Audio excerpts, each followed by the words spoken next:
And we're live. We're live. Oh my God. Okay. Oh my gosh. Everybody look at me. This The is viewers it. at home, look at me. Uh-huh. I'm the game master now. Okay. It's my turn. I'm the game master now. Shit. All right. Business. How's the air up there, huh? It's good. You know, it feels good. Well, welcome everybody to the Frontline Fiction Twitch channel. I will be your handler for for today. My name is Laine Baker. I have our intrepid agent adventurers here with us today: Jack Kolberg-Edelbrock, Mike Somma, Branden Laredo, and Tommy Arnhart. If you are normally here for our Graveyard of Dreams Blade Runner stream, you may be wondering what is happening right now. Our lovely game master for that game, Griffin, is not able to join us this week, so I am punishing everyone with a one-shot Delta Green scenario called Minoan Augur. And you're gonna like it. Yes, you are. I hope so. I hope that you'll die of fun, but you may die. This is a scenario. It's one of the Fairfield Project scenarios. If you love Delta Green, I love the Fairfield Project stuff. It's a lot of great one-shots. It was written by Agent Obtuse. So thank you, Agent Obtuse, for your contribution to Delta Green.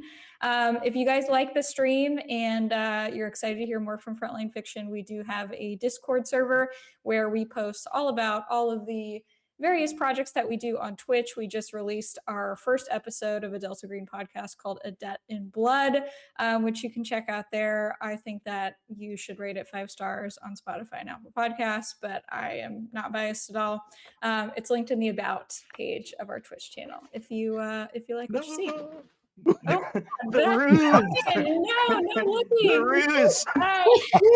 Pay no attention to those toys behind the curtain. Pay attention to all my kids' toys. I think that's a great, just analogy for how Delta Green goes in general. Yeah. If anybody watching the stream is not familiar with Delta Green, if you're only joining us from that augur turned back an ill omen. Yeah, exactly. Investigative mystery, think X-Files meets Lovecraft meets Call of Cthulhu, so spooky investigative mysteries. And we're excited to see where it goes. Cool. Well, before we get started, why don't we go around the horn and just learn a little bit about who all are our agents tonight? Jack, I'm gonna pick on you, Jack. I had a feeling you might. Yeah. People like to pick on me when I'm still setting up everything for the stream. I found it's a pattern. Yeah. There you go. So I'm playing Nico Kamaras, who is my telephone is currently playing out loud. There we go. So I was hearing myself like 3 seconds delayed. Sorry about that. I'm playing Nico Kamaras. He's a conservationist at the Smithsonian Institute. Proudly of Greek origin, a very hairy man. In fact, his inventory sheet has 2 items right now. One is a combat knife and one is body hair.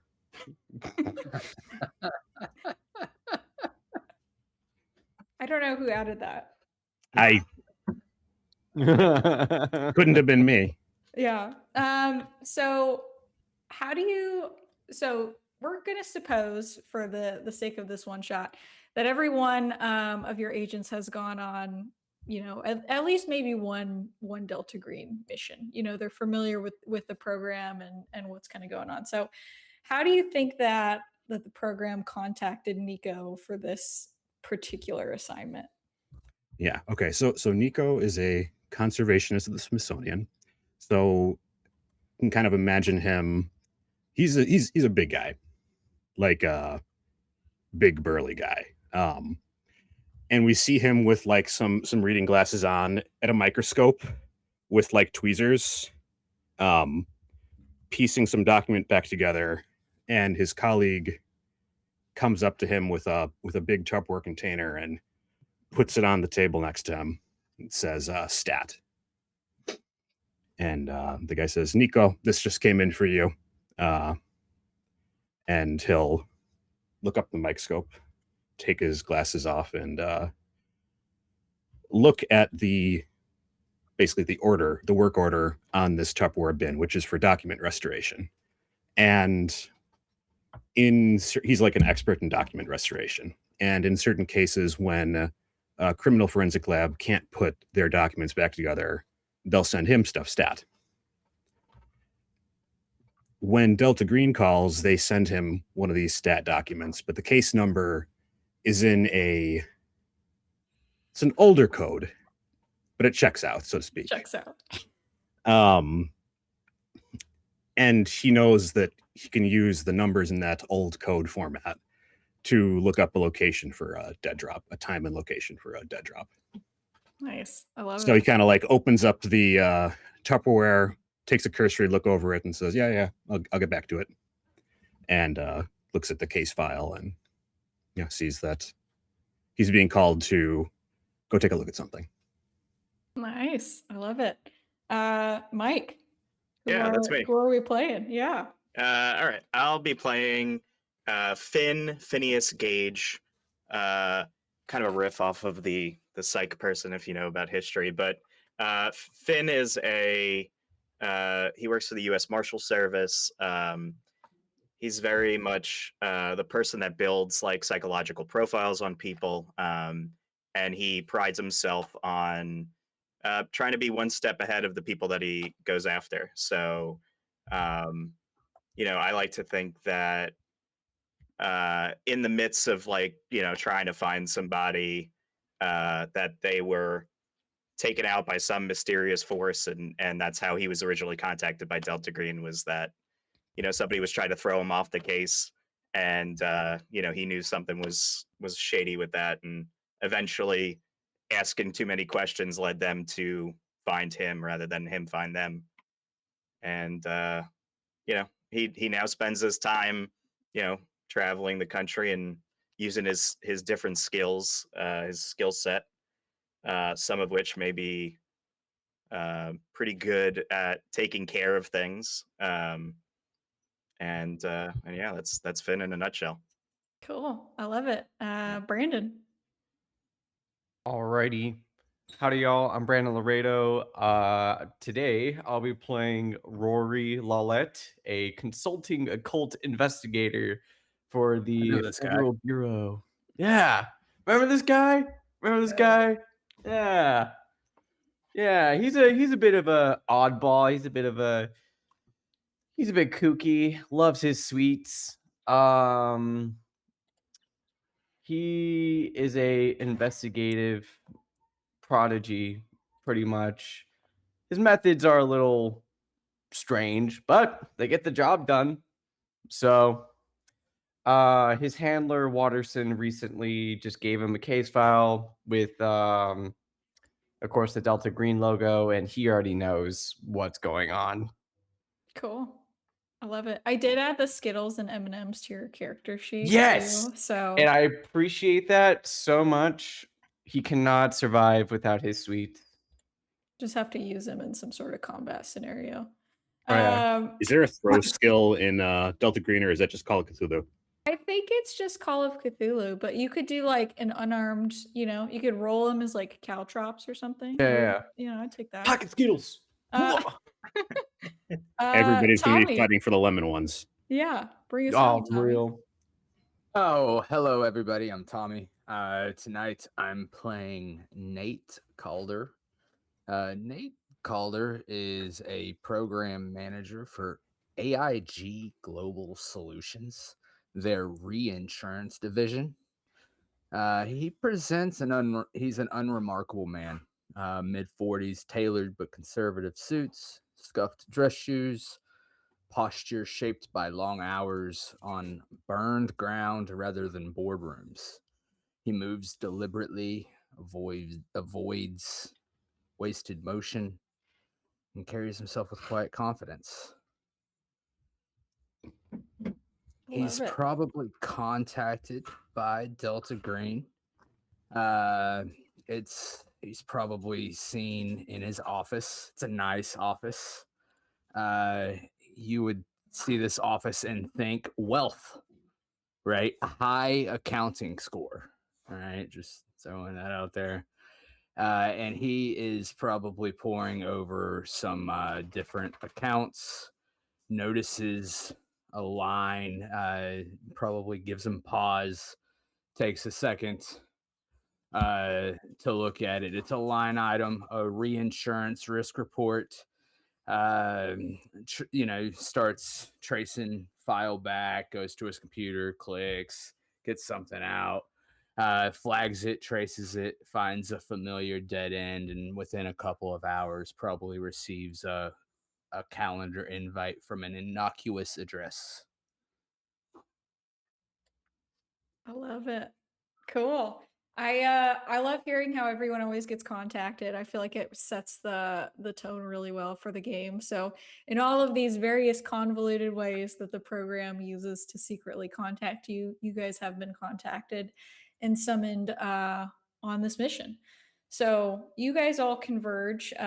You receive essentially a very short briefing that you are needed to fly into LAX and meet at a residence in Brentwood, the Brentwood neighborhood of Los Angeles, California, where you will liaison with a Delta Green friendly LAPD officer, Lieutenant Marcus Monroe, who is on the scene investigating a murder.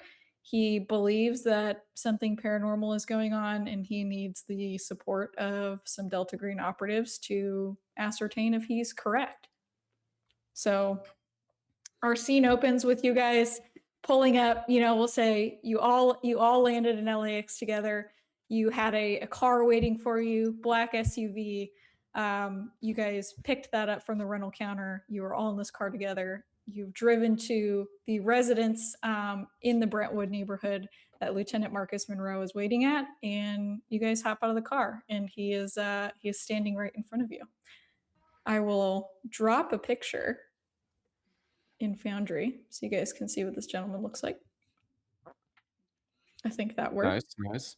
Yeah, so that's Lieutenant Marcus Monroe. You guys hop out of the car, and he's like, "Hey, you are the investigators they sent, right?" That's right. That's us. You are Lieutenant Monroe, correct? That's me. Yeah.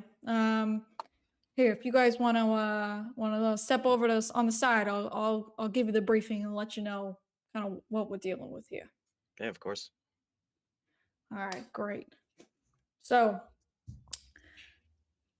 46-year-old man, Bill Sturgis, used to be in NASA, right?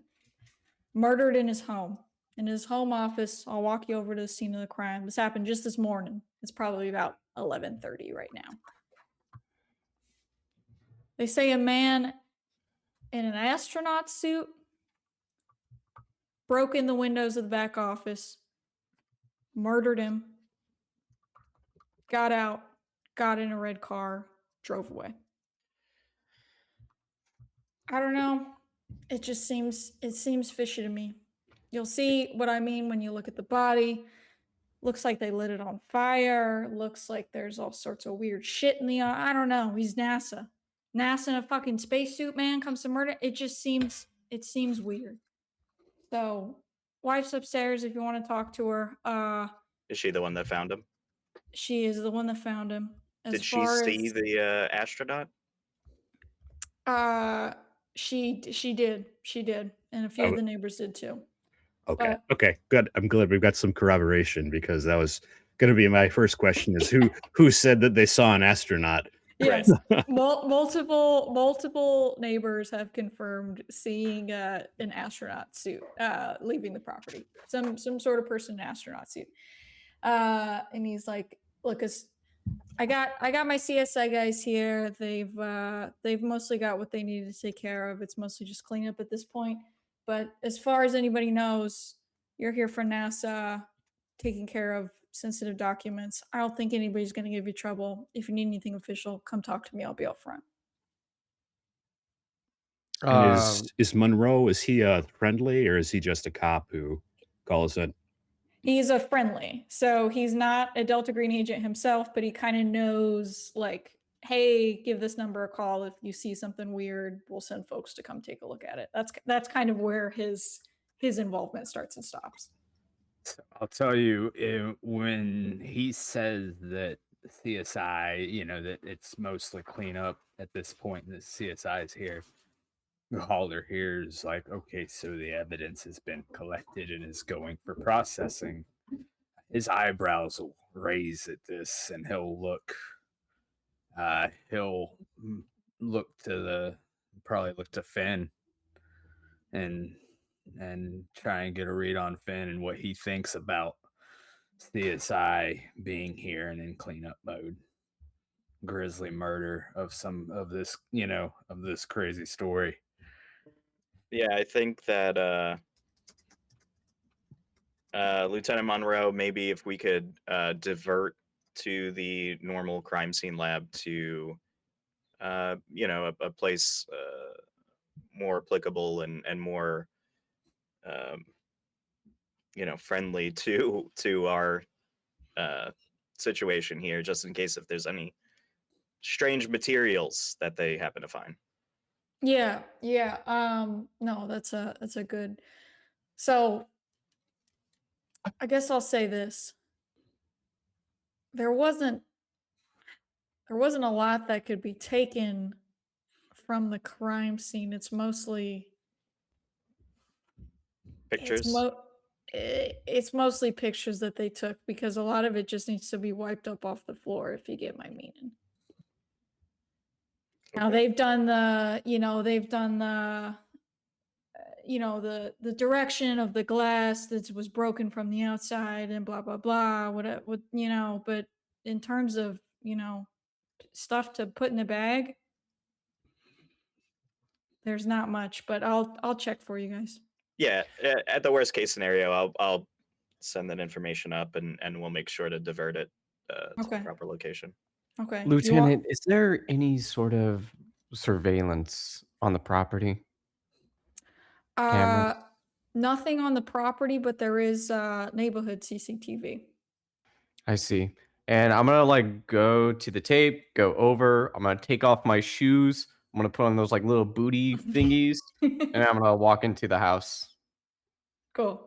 You guys all heading to the scene? Yeah, absolutely. Sweet. Nico's gonna watch you take your shoes off and be like, "Don't the booties go over the shoes?" Just bare ass feet in the little. Yep. Yep. FBI, baby. And Nico's like, Yeah. "I brought my own. My feet are too big." You must be one of So- those guys that walks around barefoot in the woods. Oh, 100%. I typically so- don't Very go grounding. outside. Yeah, very. This is actually the first time I've been outside, and Nate 2 months. will A lot of DoorDash, I Nate- guess. Nate'll walk around the, whatever the perimeter of the, he'll follow the path of least resistance into the crime scene. But he's just going to very casually make his way around the room, Mhm. looking as if he's checking out the structural supports. Yeah, I think something that you notice, with your science and structural background, Nate, is that this is a nice ass house. Like it is. I mean, you're in the Brentwood district or neighborhood in Los Angeles, which is a very nice neighborhood. This is a mansion, not a huge one by any means, but it is a very nice home. When you walk in, Monroe takes you through the front door. There's like a foyer. You walk down this long hallway. Very nice kitchen. Very nice side rooms, all the way to the back of the home, where there is a double-doored office. He walks you in there, and what you see is essentially this is a room on the back of the home. So the wall that's going towards the rest of the property is like a rounded off wall that's floor to ceiling wooden bookshelves filled with books.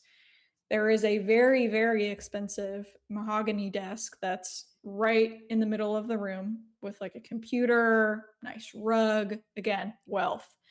On the side of the wall, you notice an ICU bed with a side table, pills, oxygen tank, all the accoutrement of someone who is very, very ill.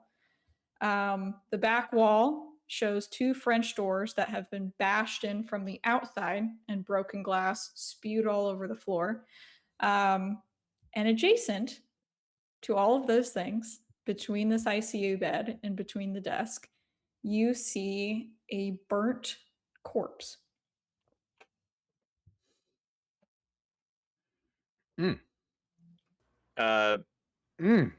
Beautifully painted, Laine. First, the wealth portrayed here. What skill in accounting would you account that to? Like, I'm used to wealth. Am I impressed, or is this just another mansion? So you have like an 80 in accounting, right? I do. Okay. I Yeah. do. Yeah. He's wealthy. I mean, to afford a home in Brentwood is no small feat. This is taking place in around 2020, by the way. So especially at today's prices, you know, In it this makes sense. economy? In this economy, yeah, he's doing well, but this is not the nicest home that you have ever seen. Like, he's doing well, but it's not like fuck you money. But also, he works for NASA or worked Exactly. for NASA at some Yeah. point. Mhm. The money's not in the working; it's in the pension, Yes. and it's not even that much money. Yeah. So he's and that's something that we can dig more into too, but it's he's doing okay. So I think I'd look around and I'd probably try to make sense of what's directly in front of me first. I've got a 40 in forensics. Cool. Yeah, let's roll forensics. Let's do our first roll of the game and see what we can find out. It's a 90 over 40, a failure. Okay. So yeah, I mean, I don't think it's anything that's, you know, you're not just bumbling around. I think it's just one of those things where it feels very obvious what happened. Like the French windows are smashed inwards. Right, like, you know that somebody came in through the windows from the outside. The corpse, I imagine as you're rolling forensics, you know, you guys are looking at this corpse in a lot more detail. It is hacked to pieces. There, and it looks like it was lit on fire. It's very distressing to look at. And actually, I need you guys all to roll a sanity roll as you look at this hacked up and lit up corpse on the ground. Fun. So failure, an 87 over 60. No. I'm sorry. Did I see a 99? Did I see a Yeah, critical I mean, failure? you know, Damn. Damn. We got from top to It it bottom. doesn't We got matter a what character I play, it will fail. fail. Oh, I got a success. Okay, cool. Okay, so all right, so Nico and Lawlett succeeded. You guys will take 1 point of sanity damage. Okay. Let's see. I'm gonna just roll with my in-person dice here. Let's see.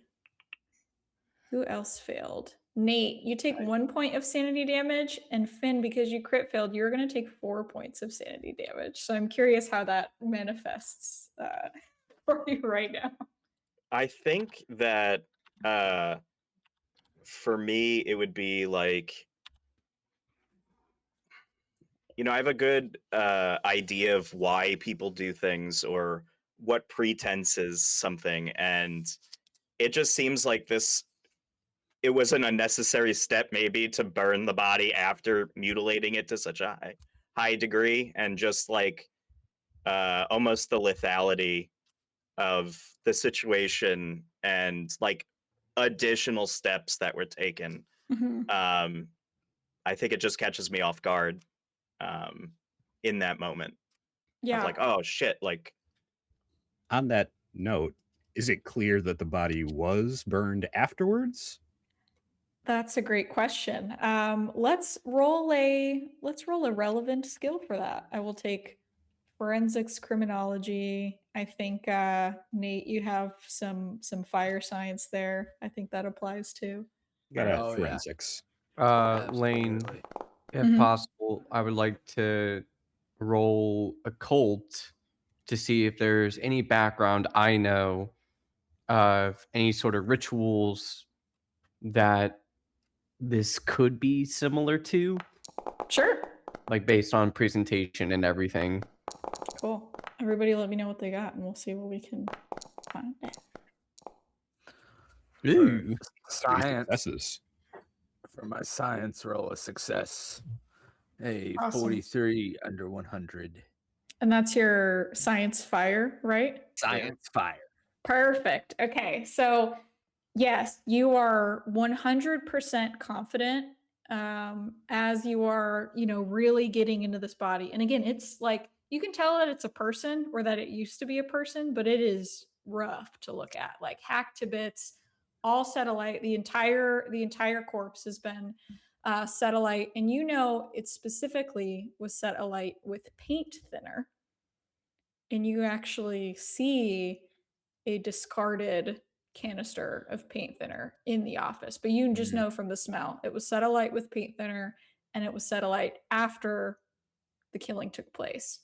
Another thing that you notice is that you are looking at this black charred corpse, and they're hard to initially spot, but there are dozens of black marble sized pellets that are embedded in this person's chest and scattered around the corpse. And they look to be flash hardened by the fire. Is it like buckshot? That's like elephant shot. Yeah. Marble sized. Yeah.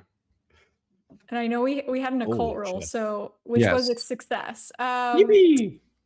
Lawlett, I don't think that there's anything particularly occult that's standing out to you about the scene of the murder, but just, your general occult knowledge, purification by fire is something that's coming to your mind, but not necessarily, there's no symbols on the ground or anything that's like really evoking something specific. Right. So you said there's some of these marble sized pellets on the ground. Mm-hmm. Nico will like put on a pair of gloves and pick one up. They heavy or? They're pretty light. Nico has do you have any like biological sort of skills? I know that don't you're a think so. conservationist. I've got chemistry, but Got it. not biology. Okay. Yeah, I was gonna try to see what we could roll to maybe determine what something might be made out of. But I think it might be tough. Is it like if he like gives it a little bit of pressure, what happens, if anything? It's hard as a rock. It's light, but it's hard as a rock. Mm-hmm. And he like maybe takes it and knocks it on the desk a little bit. Anything happen? Okay. Would it be possible to roll a intelligence check? Just Sure. like general knowledge, what it could be. Could it be? And also on that, maybe Oh.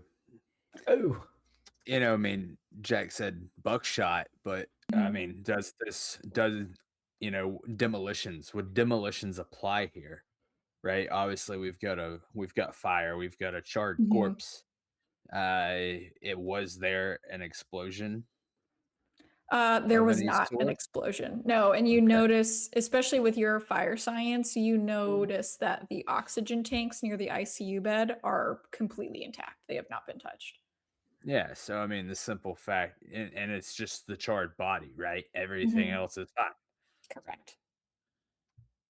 And he was here, so we came in, dropped the body off, and I think I'm kind of in character now.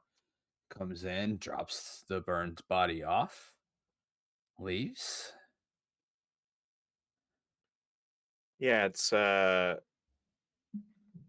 Well, let's go talk to the wife because she's the one who saw him, right? If there would be some kind of indication that he wasn't here, then that would kind of help us out, I think. It doesn't seem like this guy would have been overly. I mean, if this ICU bed is his, Yeah, it doesn't seem like he'd be ambulatory, right? Like he wouldn't be walking around or moving around much. also strange place to be laid up, right? In your office. And I look at his bookshelf. What kind of books? You talked about these floor-to-ceiling bookshelves filled with books, right? Like, what better way to look into a man's fucking soul? Like, what? Who is this guy? Yeah, I mean, so based on what Lieutenant Monroe told you guys, is that he worked for NASA, and the books give that off, right? It's a lot of biographies from former astronauts, books on astrophysics, physics, chemistry, mechanics, microelectronics, all of just like a man who has had a storied career working for NASA. Anything of the personal note? Any weird, anything that doesn't fit that mold that sticks out from all of that? Roll search.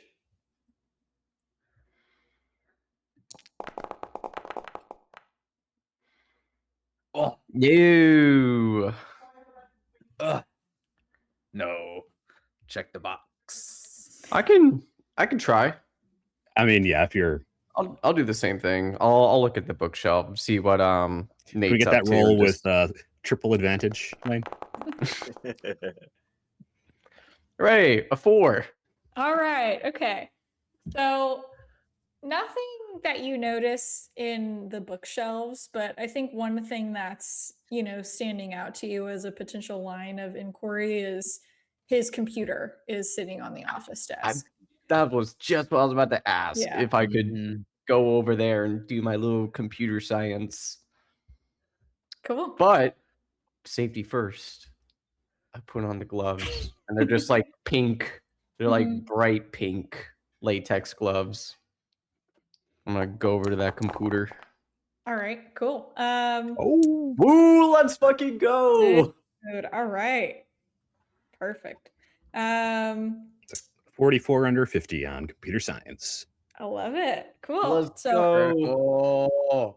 I'll have a few things to show you guys that I think I should be able to show you through Foundry. So you see, looking through his computer, one email pops up that really stands out to you guys.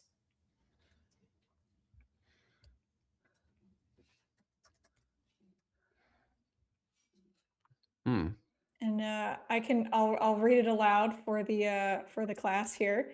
So you see an email that he received somewhat recently, probably I would say 3 or 4 days ago, from a Yvonne Chin at minnesota.university.gov. And it looks like it's to sturgisbill@hotmail.com, who we know is the person who was killed. Pataski Philip and TRO Connor at gmail.com. And it says, guys, I've been feeling the pull getting stronger lately. It's calling to me. I must go home, and I'm sure you're feeling it too. We must meet at the top of the world. There we will coalesce further and pierce the stratosphere. Looking forward to seeing you.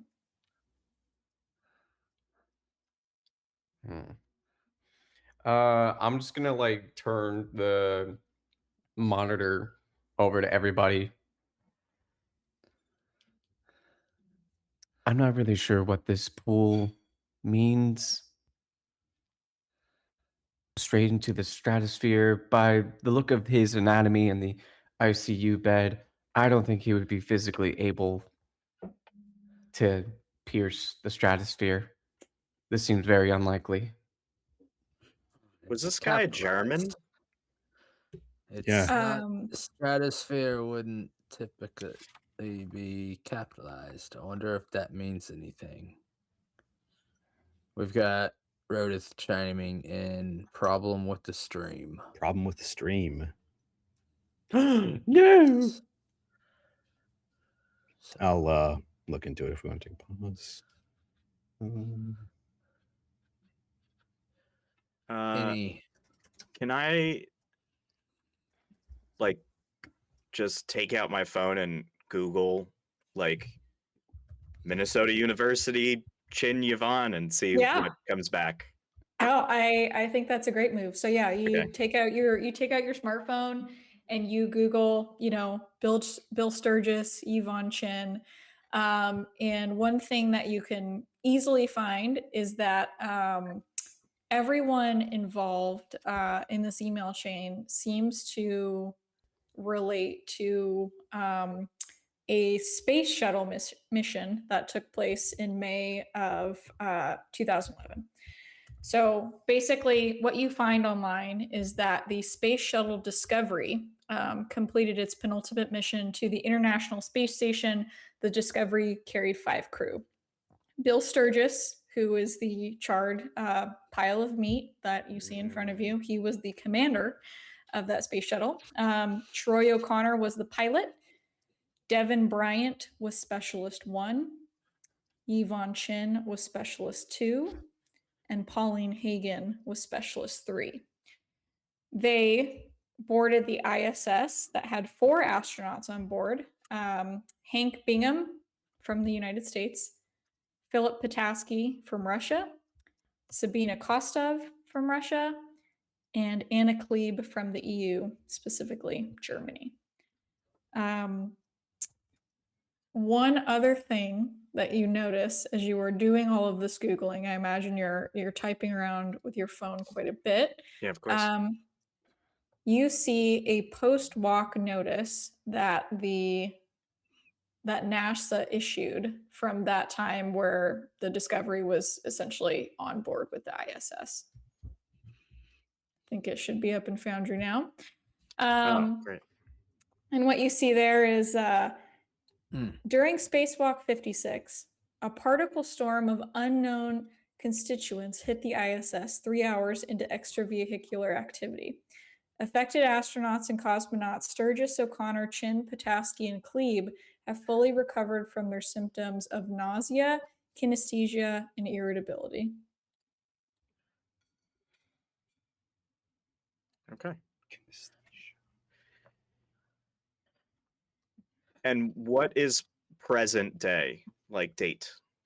It's 2020. Okay. wow. Okay. So lots of time. Yeah. Yes. All right. So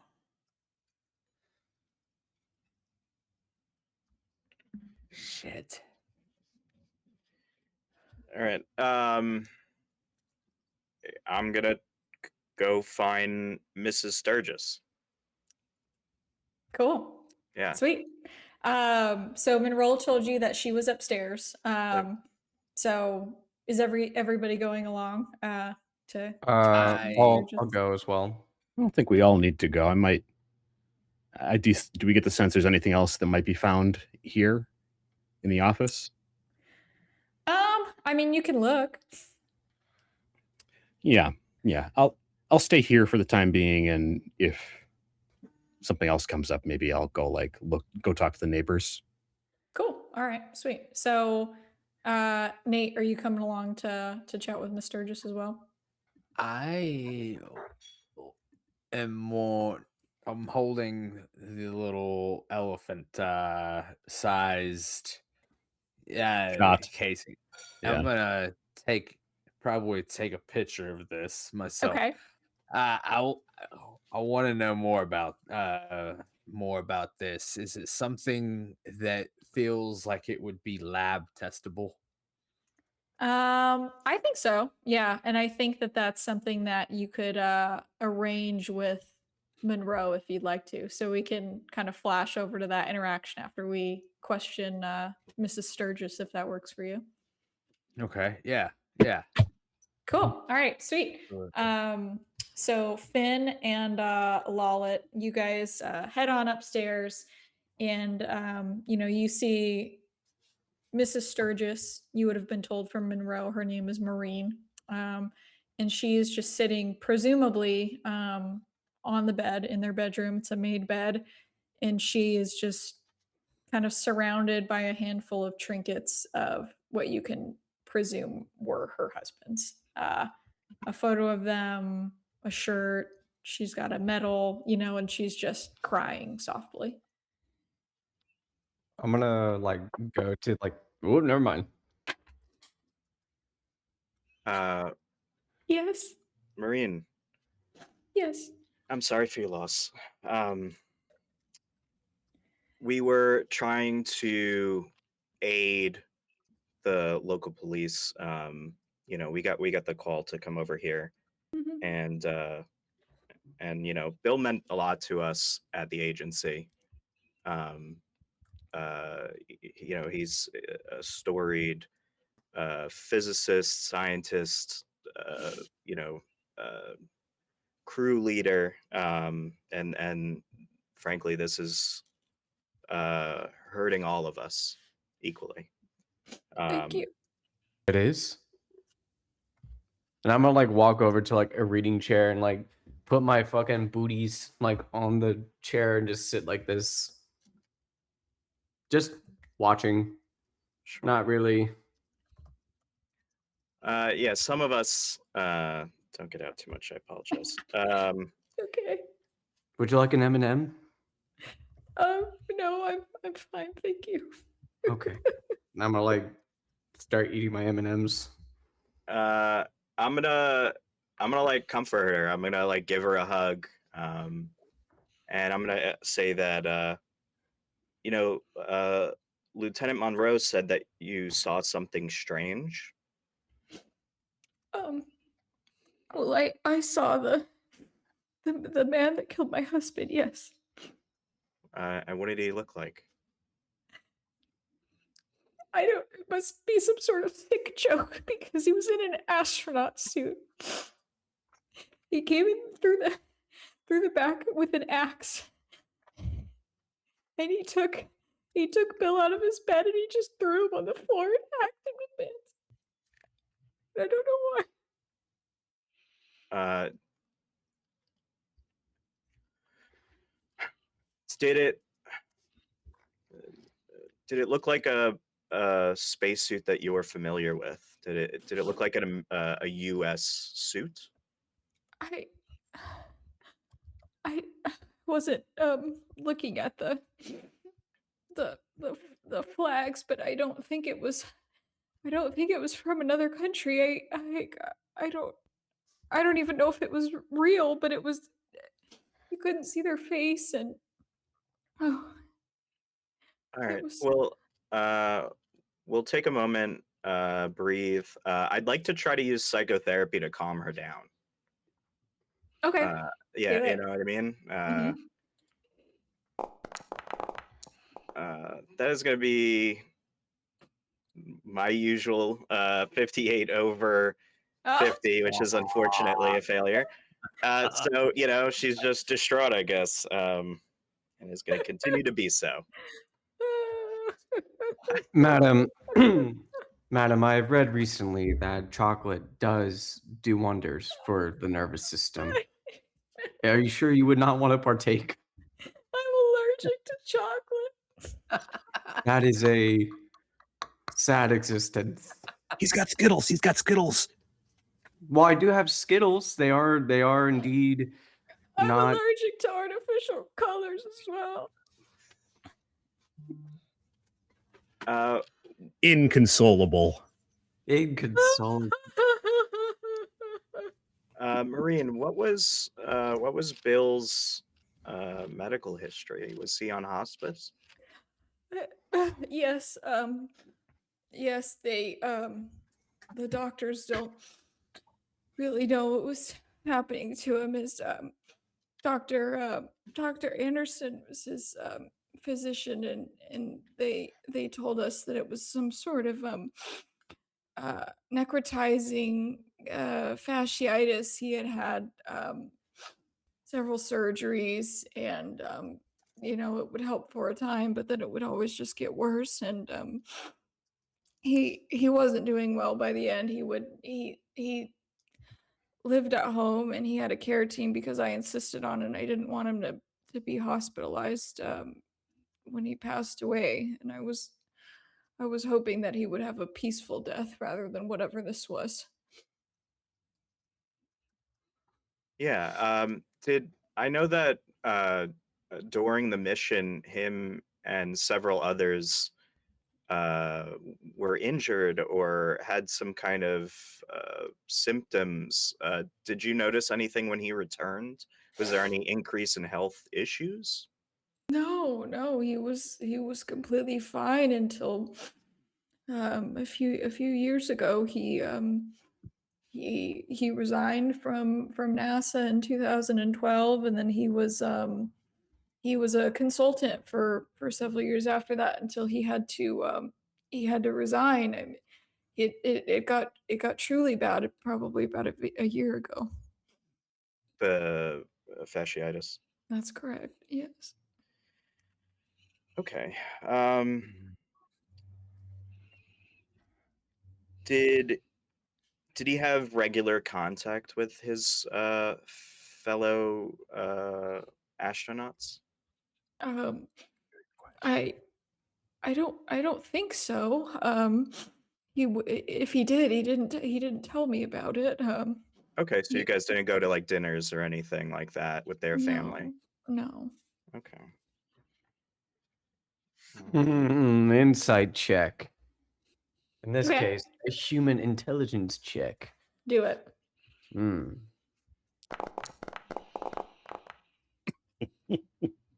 Damn. That's a failure. Yeah, she seems really upset. Makes sense. What was like the trinkets there? They're the husbands, right? Yeah, it just seems like, kind of Medals. accoutrement from the bedroom, their wedding photo, some surety Yeah. lying around, a NASA medal of some kind. Okay. I just want to do a quick scan and see if there's anything that's gonna like pop out in my eyes at least. Sure. Just while research. yeah, while Finn was talking. And so the strange thing is, the strange thing seems to be that Bill, you said that this crazy lunatic attacked him with an axe, and did you see any fire or smoke come from the area, maybe when you came back or while you were retreating, I assume?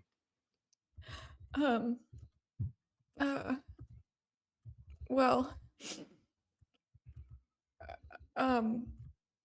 any noises other than yes, I'm a little reticent to say this. And I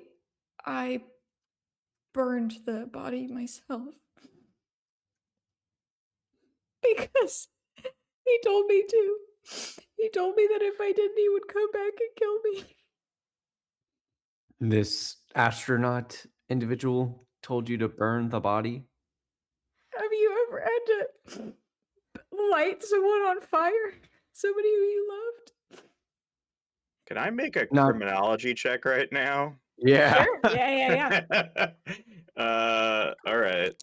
Does it seem like she's in cahoots with thank God 67 under 70?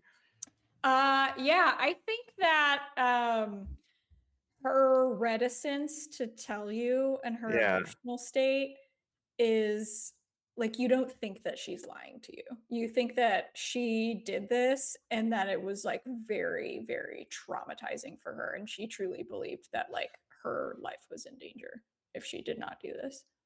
Just so I understand, was it her husband who told her to burn his body, or the killer? The killer?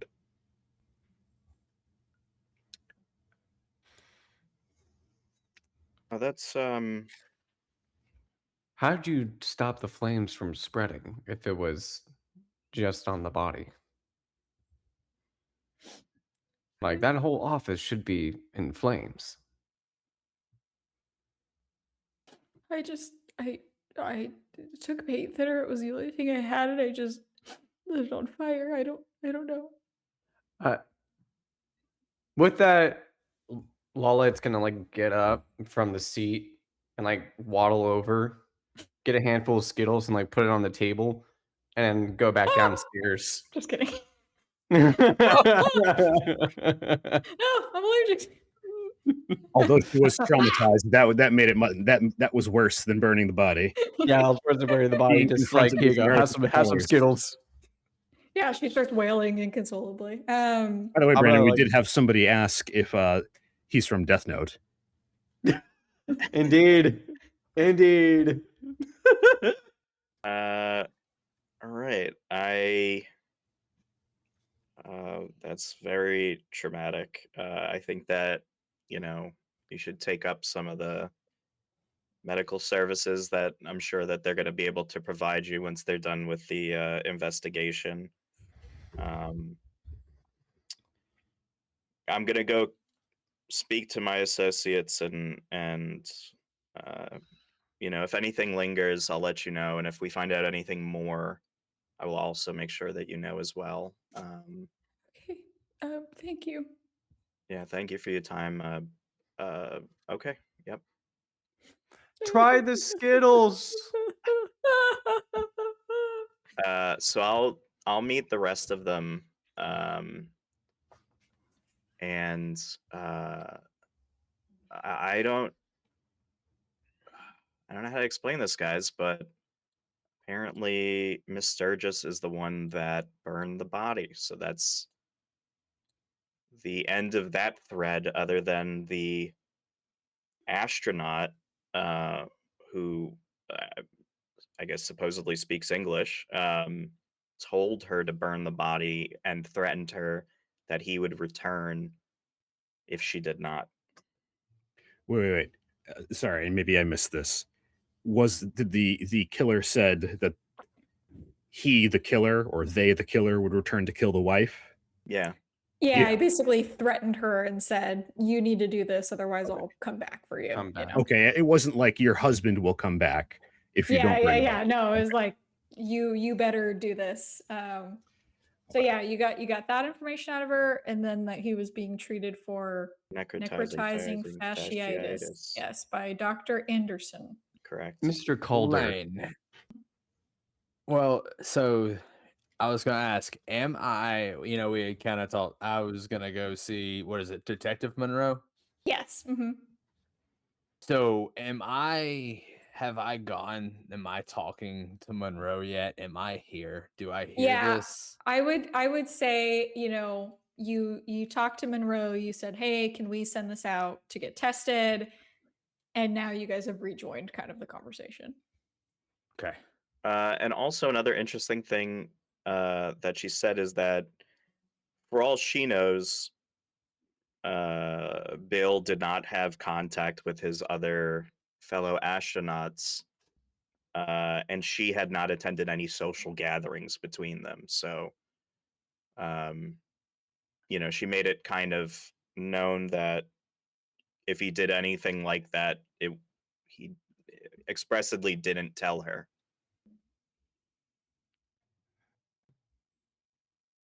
And that's what I got.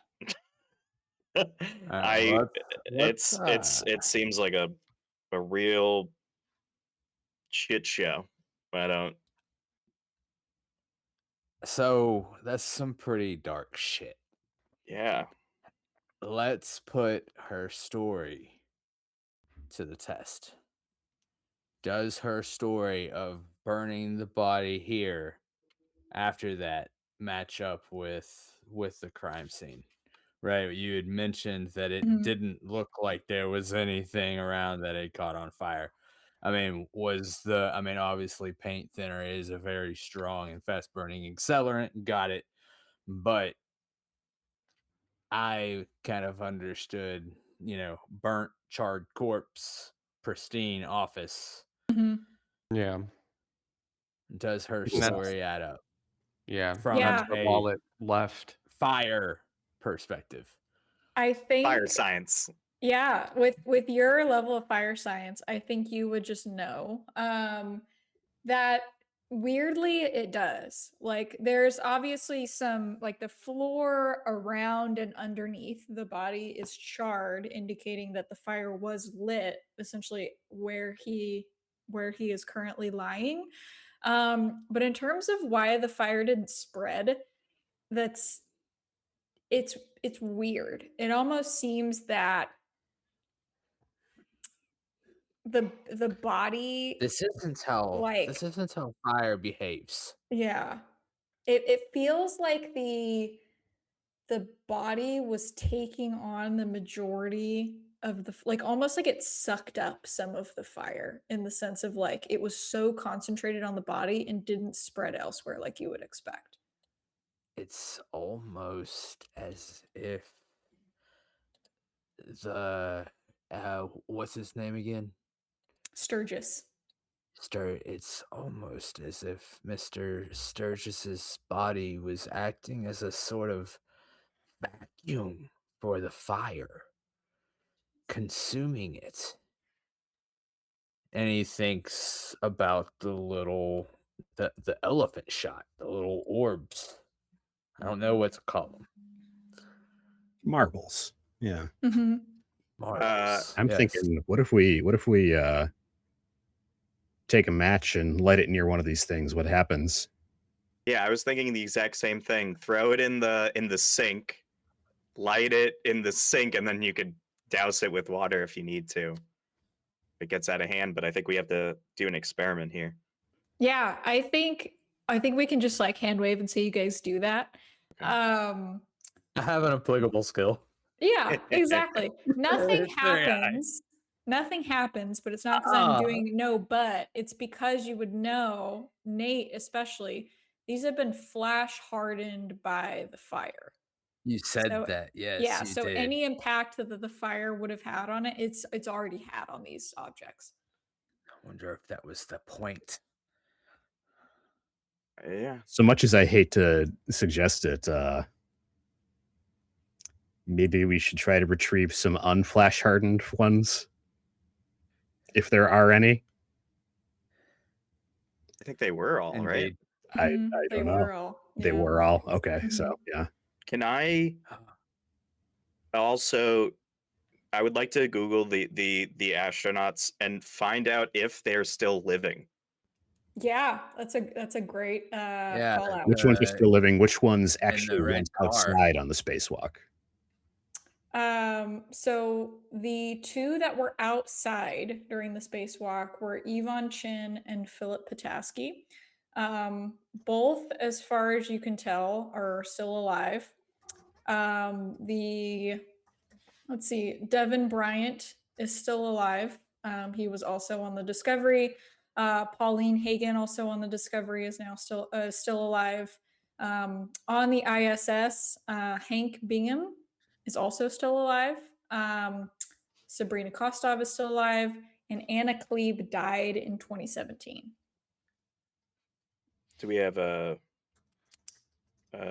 how died of natural causes or? Yeah, so you find an obituary. Okay. It says that she was admitted to the hospital in 2013 for a long-standing illness, but you are able to find and translate a German sort of like Daily Mail gossip rag that says that she believed herself to be possessed and died by suicide, where she self-immolated. Okay. Meaning, meaning she set herself on fire, or Mm-hmm. Mm-hmm. okay. All right. The Look, the next god is thing, gossip rag saying that. the next thing I want to find out Alright. is it's. You said it's LA, right? Mm-hmm. Uh, 2016 or no, we're in 2020. 2020, So yeah. they should have the flock Alpers, around the cities. So we should be able to ask them to search for a red vehicle in this area during the time and date, like this morning, Mm-hmm. and see if there's, I Mhm. mean, an astronaut in a vehicle or just the plates that would be appropriate for the vehicle. Yeah. So I'm gonna So go ask Lieutenant Monroe and see if they've done that. so Monroe is like, yeah, actually, let me make a call because we had an APB out. We had folks searching traffic cameras all morning, and so he makes a call. He comes back to you guys, and he's like, APB's still out, still trying to see where the car is. It was a red Ferrari, if you can fucking believe it. This feels like it's fake, but Right. we can see from traffic cameras that it looks like the Ferrari was stolen from the Upland Health Commune in LA. Looks like it belongs to, ran the plates. Looks like it belongs to one of the doctors there, Dr. Henry Anderson. Okay. And we're still looking, but as soon as we get a ping on it, we'll give you guys a call. And Dr. Anderson was the one who was treating Sturgis, right? Yeah. Dun, dun. Do you guys have a contact for this Dr. Anderson? We may need to speak with him. Yeah, I can pull a cell phone and yeah. So Great, thank you. he talks to base, pulls a cell phone and gives that to you guys. Great work, detective. And I'm gonna like pour out some M&Ms into his hand. The fuck is this? He likes to give snacks, it's apparently. It's a He reward just- for your hard work, Lieutenant. He throws them all back. He's like, okay. You don't, yeah, okay. Okay. Can So we, yeah, you if we're you leaving, know, oh, go ahead. definitely like to bag up this laptop, see if we can get anything else out of that. Yes, I was just about to ask that because I wanted to see if I could crack, depending on whose computer science is like better or has a better chance. I wanted to try and see if I can crack into his like personal files and DMs, things like that, especially about like this meeting place of top of the world. Yeah, Mhm. if that's near here, and yeah.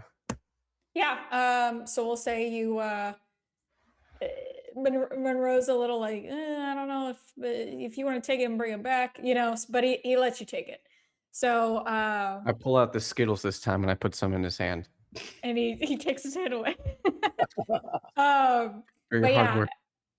we'll say, kind of as you guys are, maybe en route to your next thing, if you want to, give me a computer science roll, we'll see how far you get on the on searching the laptop. Okay. So I think whatever we're in, go ahead, resolve it. As a 50 on 50 50 for all 50. I love it. Okay, let's figure out where we're going next, and then we'll kind of Mhm. narrate what that success looks like as we're on the way. I mean, I think. Uh, is it what do you worth guys talking to feeling? any of the neighbors? Or did they just confirm they had already spoken with the neighbors and the neighbors had confirmed it was indeed a spaceman that got out of In a red Ferrari. That's correct. Yeah, that's what the neighbors have told the cops doing the door to door. They all thought it was some sort of prank. They didn't realize someone had been murdered. Jeez. I'm like going through the email. I'm trying to like pull at each phrase of that email.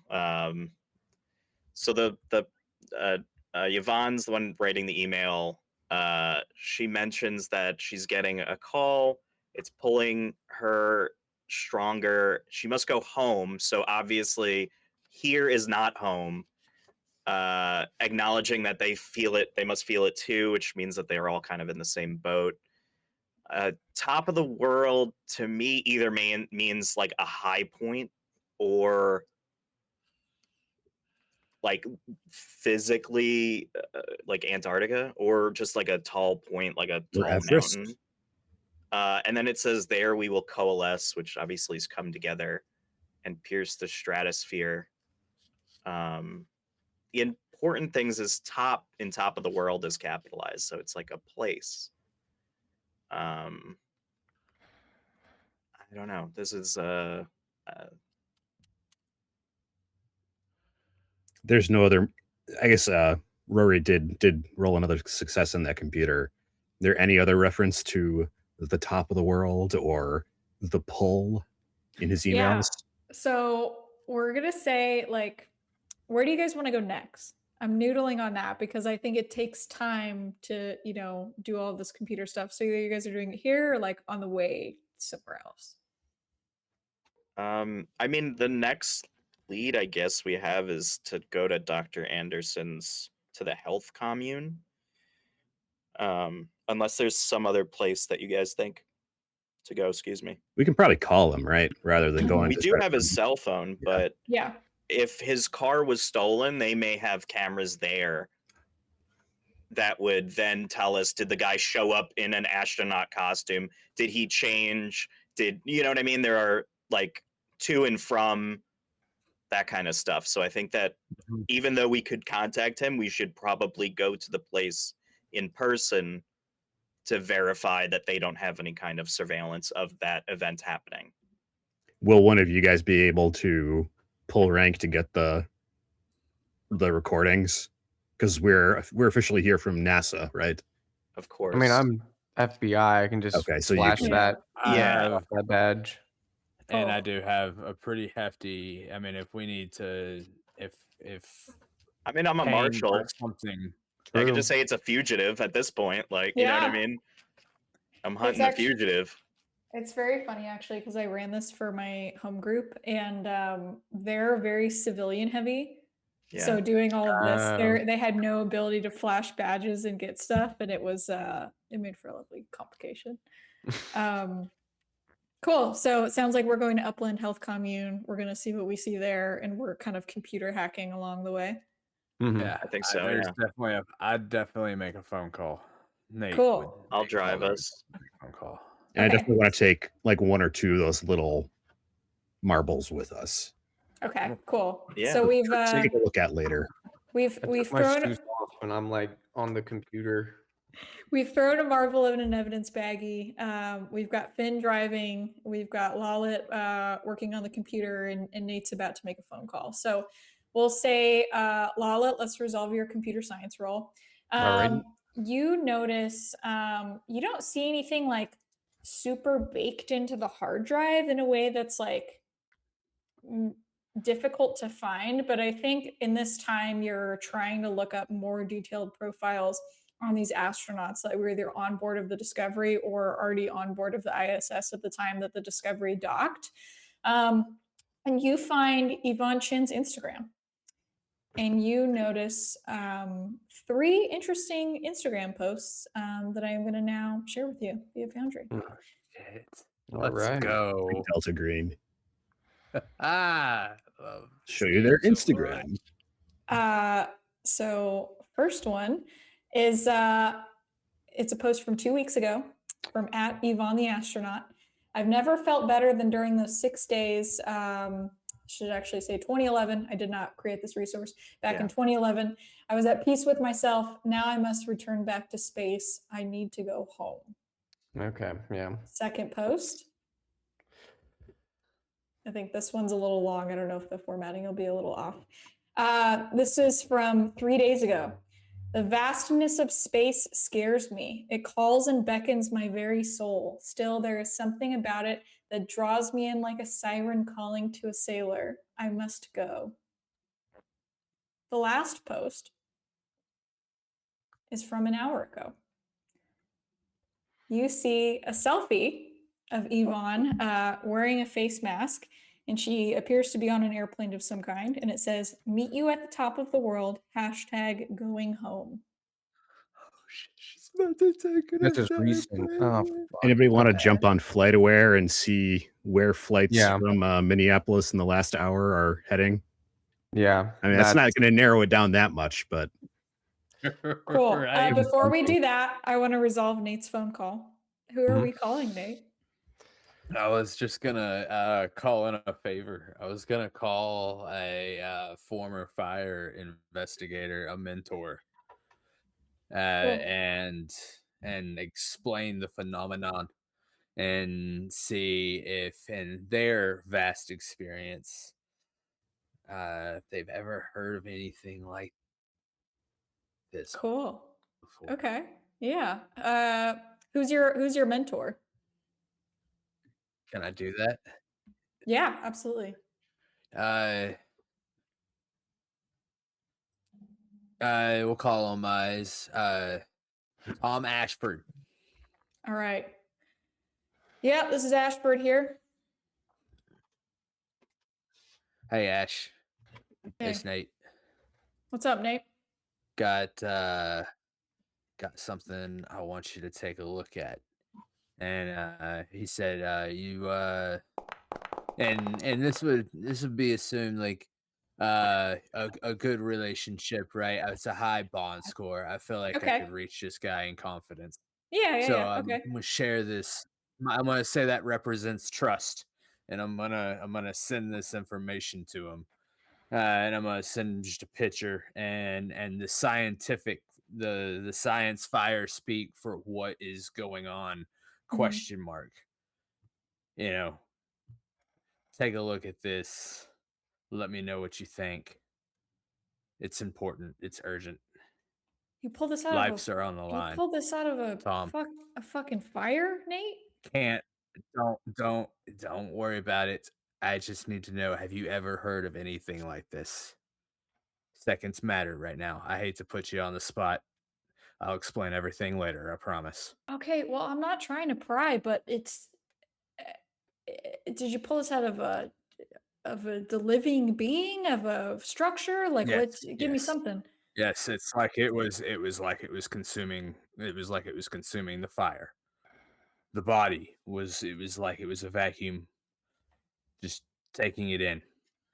I'm gonna I've never do seen anything like it.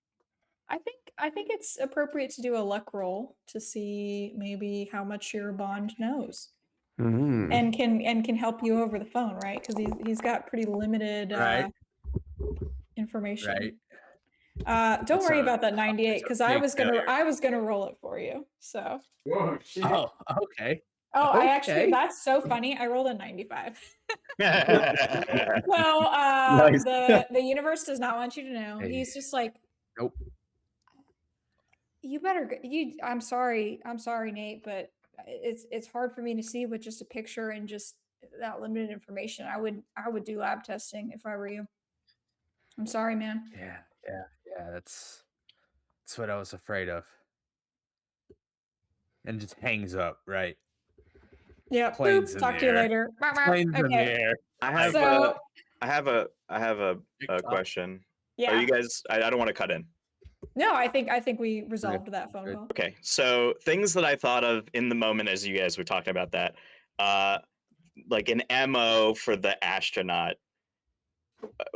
One thing that confuses me or is important is the fact that he told the wife to burn the body instead of him burning the body, which leads me to believe that either he has the same pellets in him that he's worried about catching on fire, or I mean that's my first lead on that. But then also the interesting thing is that not everybody is listed on the email. So specifically, if I can get in touch with Hank Bingham, I would try to, because he is not listed in this email and plausibly is involved in that as well, and alive.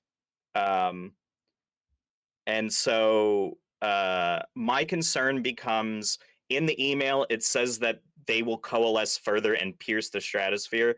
And specifically, Anna Klebe killed herself through self-immolation, and Bill was killed, ceased to be after fire. So I'm thinking that either somebody is trying to stop the coalesce from happening, by taking these people out, is it, and maybe from the space center. That's what I got right now. I don't know if interesting theories. So I would like to try to get in contact with Hank Bingham if possible. I would like to go on whitepages.com, pay the $5 to look him up, and get his fucking home phone number is what I would like to do. Just for $5, ladies and gentlemen, your personal information is being sold off like it's nothing. Yeah, thank LexisNexis and the other motherfuckers. Yeah, whitepages.com. You find it, you give him a phone call, you see that he lives in Houston. The second you start a line of questioning about the Discovery and the International Space Station, he's like, I'm not talking about that shit, and he hangs up on you. At the same time, Nico, you said you wanted to look up flights from Minneapolis. Yeah. Roll a luck roll. Fair enough. Now, I thought there was a button to roll a luck roll. I'm not seeing it, so I'm just going to... It's the 3 buttons in this configuration. Gotcha. Still up in the top bar, but yeah, there's a little thing. Just nope. It's there. 80 over 50. Hate to see it. I mean, it's not a small airport. Exactly. There are quite a few flights that she could conceivably be on. Are there any... I assume it's an international airport, but are there any to, say, South Asia? No. Okay. Nothing to Mount Everest specifically. But I think it's something where if you give it a little bit of time, you may be able to, with the federal connections that this group has, you can have call in a favor to have some flight manifest be checked and maybe see what, but it'll obviously take a little bit of time. So right. Sure. Yeah, I think actually probably I would be the one that would be most able to figure out where transportation is happening around the country. So I'll call in a favor to... Well, I think let's roll bureaucracy, and that'll give us an understanding of, do you get the information immediately or does it take a little bit of time? Okay, I will bureaucracy. It is not my strong suit, but I want to try something a little the dice. Oh my god, you guys are rolling so many 90s. Yeah, they've got to check. It'll be an hour or two. All right. Damn. If anybody else with I think Lawlett has I'll try contacts. I think if you want to give it a shot, I'll give it to you as well. I'll give it a shot. With AIG Global Solutions and my reinsurance division, what we investigate, we look at, like, we insure the insurers for hurricane coverage and earthquake coverage, for catastrophic coverage. I could absolutely try pushing any of this through private means, if any of it fails, to include, and I think I would kind of look, if we're all together, we could go that route and track the manifests, there's like an obsessive pull to this fire. He might even check himself for, like, being pulled himself if he weren't so composed at the moment. But he also wants to lean on Monroe to push that sample through so we can get it faster, right? It's not going to be able to help us in a couple of days when those lab results could potentially come back, right? So he wants to try and expedite that, and if he could roll accounting Okay. for all of the as well. So we'll say you roll accounting, and that will modify the roll that Lawlett is going to do on bureaucracy. Awesome. Okay. I love it. Like a +10. I was going to give it +20. Maybe that's too benevolent Love GM of me. Oh, Hey. hell yeah. All right, cool. So Lawlett, I will give you your bureaucracy with a +20% to see if we can find this flight manifest. Okay, bet. To roll again or no? Oh, did you already roll? I did. So I Okay, got a 65. What was your score? 40. So 40 plus So 20. I still would have busted I by see. 5. All right. It's okay. There's a but A lot of failures happening. I do have another point that I'd like to make when it comes to the email. I hate I don't want to like filibuster this, but Top of the World, I know that it's like the name of some restaurants in major cities that have tall buildings. So like the Space Needle may have a restaurant called Top of the World. So can I just like Google Top of the World like restaurants and see if that is appropriate? All right. I like it. Okay. So I think let's do, and let me know if this sounds fair. I think let's make another luck roll. Sure. And if we succeed on this luck roll, that will significantly narrow down the amount of cities that you guys are searching, and it's going to speed up this information quite a bit. It is pretty generic though, so that's why I think luck roll feels appropriate. Yeah. Where's luck on the sheet again? It's a ... and then click on that and you have a choice. And then for the stream, since we had some questions about rolling, a luck roll is just 50-50. So under 50 you succeed, over 50 you fail. I'm just gonna roll it Good old D100 system. 74. Yay! Oh my god, goodness. you guys I mean, if are. you leave it up to this me, is- it's not we're gonna really- happen. And we're back. All right. Let's do it. All right. So And the last. now we die. Oh, perfect. And now we're back. All right. So let's jump right back into it. Last time we left our intrepid agents, they were on the way to the security office, and Lawlett was on the way to the cafeteria. So security guard, swings the door open in the hallway, sees you guys. I imagine, badges are flashed, and he waves you into the room. And it's as you would expect a security room to look, right? There's like 15 different TVs and like a little switchboard of all the things. Very, very movie-esque. And he's like, gal at the front desk, let me know that you guys are police. You need to see some security footage. Boss. We really need you, man. It's more important than the police. I'm a U.S. Marshal. I'm looking for a fugitive. Shit. You are part of the team now. What's your name? Oh God, Billy. Billy, you are part of the team right now, my man. Congratulations. Oh my God. Okay. I get paid $18 an hour. Butter him This up. is terrifying. Okay. Yeah. Butter him up.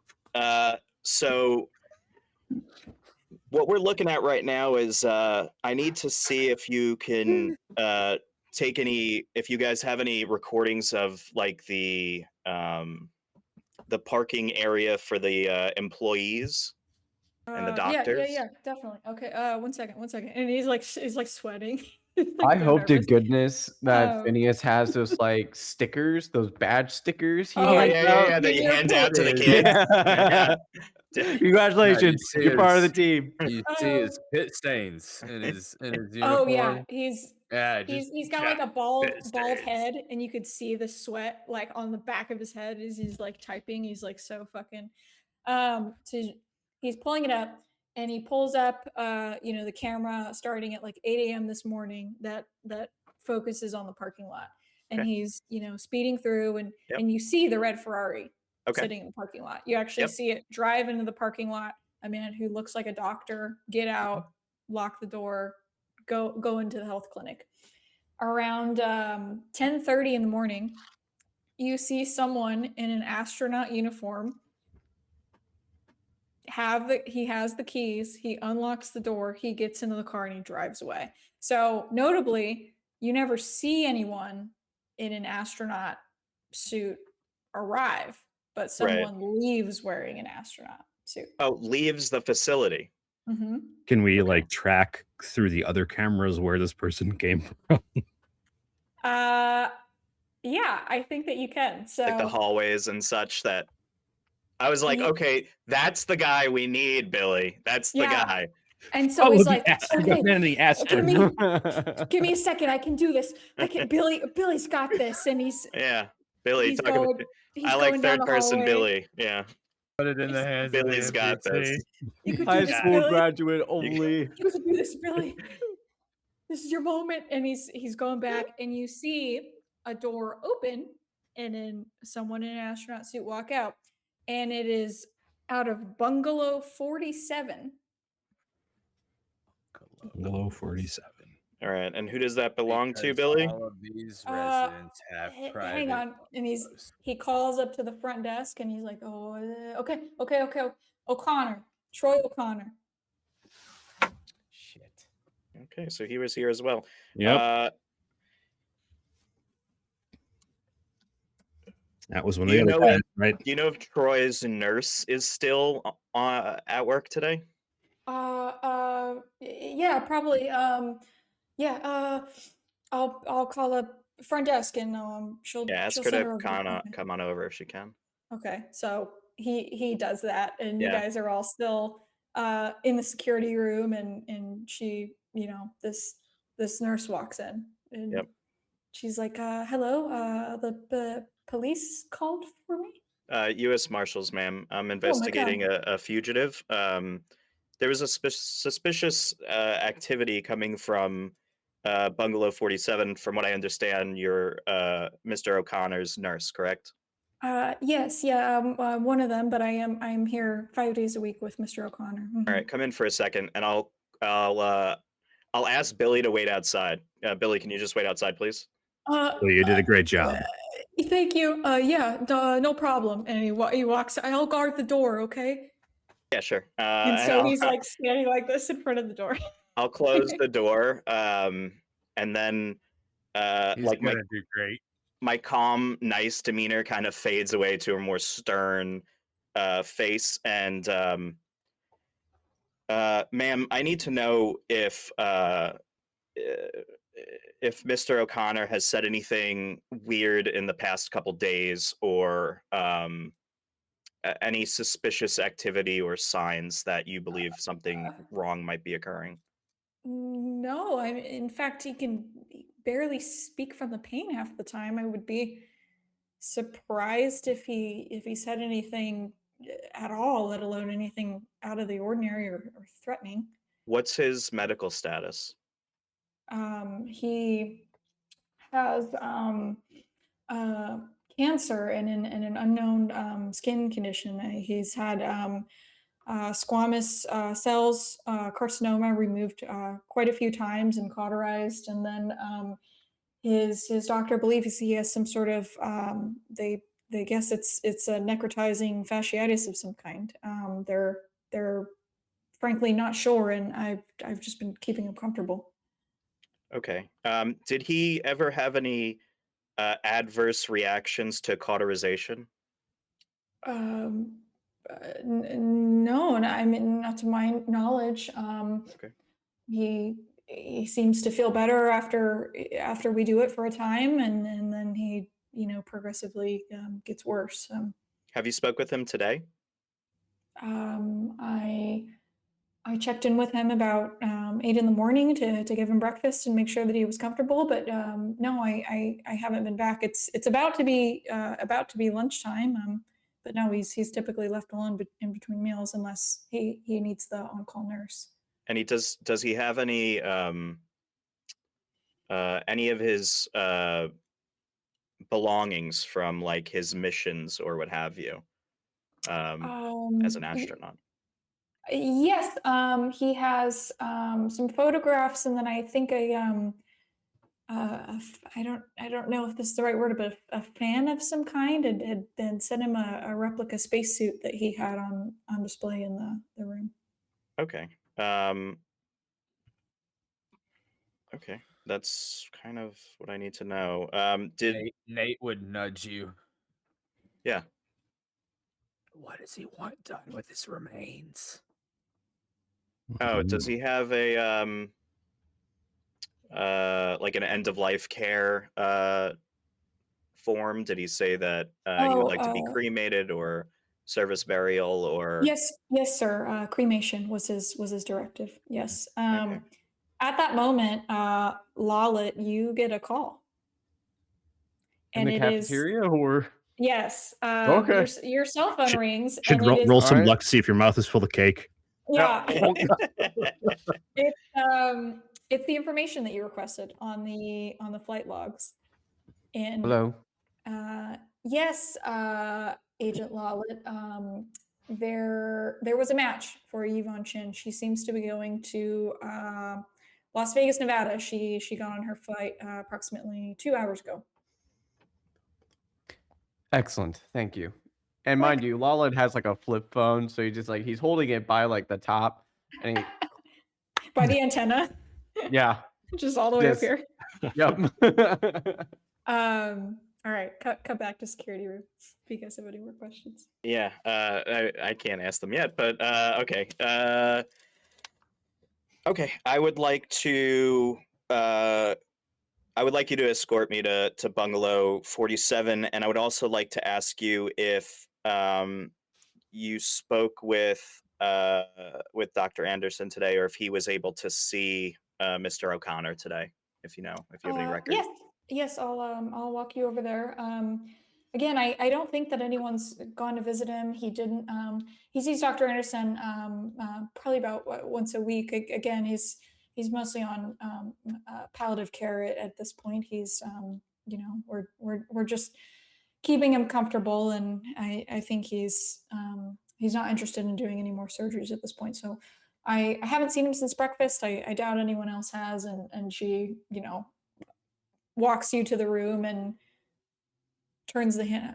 This is okay. Has there been a change in his demeanor and his Yeah, I was just about to personality say that. lately? Yeah. He seemed more in pain or distressed. As a healthcare professional, it's not Panicked? uncommon. I don't know if panicked is the right word, but he seemed more agitated, not angry, but just someone he's in a severe amount of pain, and I assumed that he's there are going some to people pass.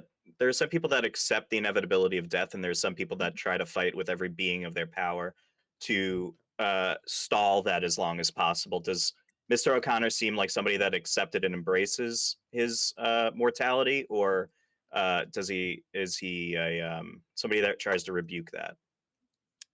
He stopped electing for surgery, so I think that he was accepting of it.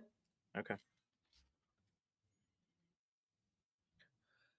Has he walked much lately? I know you said he was too weak to talk many times. He's in a significant amount of pain, but he is ambulatory. He can move. All right. I would just like to check to see, one, if he's there, and two, if the suit's there. That's basically what I want. So you open the door and you look in, and you see that no one's there, and this obviously distresses the nurse that you're with, and she's like, "Oh my god!" And she, gets on her walkie-talkie and informs the front desk. You see a plinth, in a display where a spacesuit would be. Yep. It is not there. Understood. Miss, do you guys have any fire tools stored around the property? Not Like extinguishers, fire axes, fire hoses. I'm sure that we probably do. And she did we see that on the camera though? Because we would be able to see No, you can't really. Well, I guess you probably could stick that. I mean, I guess if they stuffed it in, right, like that. Yeah. So it's the she takes you over to kind of a Utility. security utility stairway, and you do notice that there is like a glass box, right, with the utility hose, fire extinguisher on the wall. The glass box where the fire axe would be is broken. Okay.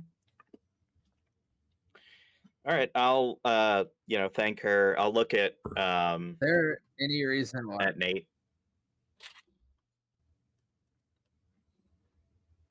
Is there any reason why those marbles couldn't possibly be here, somewhere in this room? You can I'd probably- search.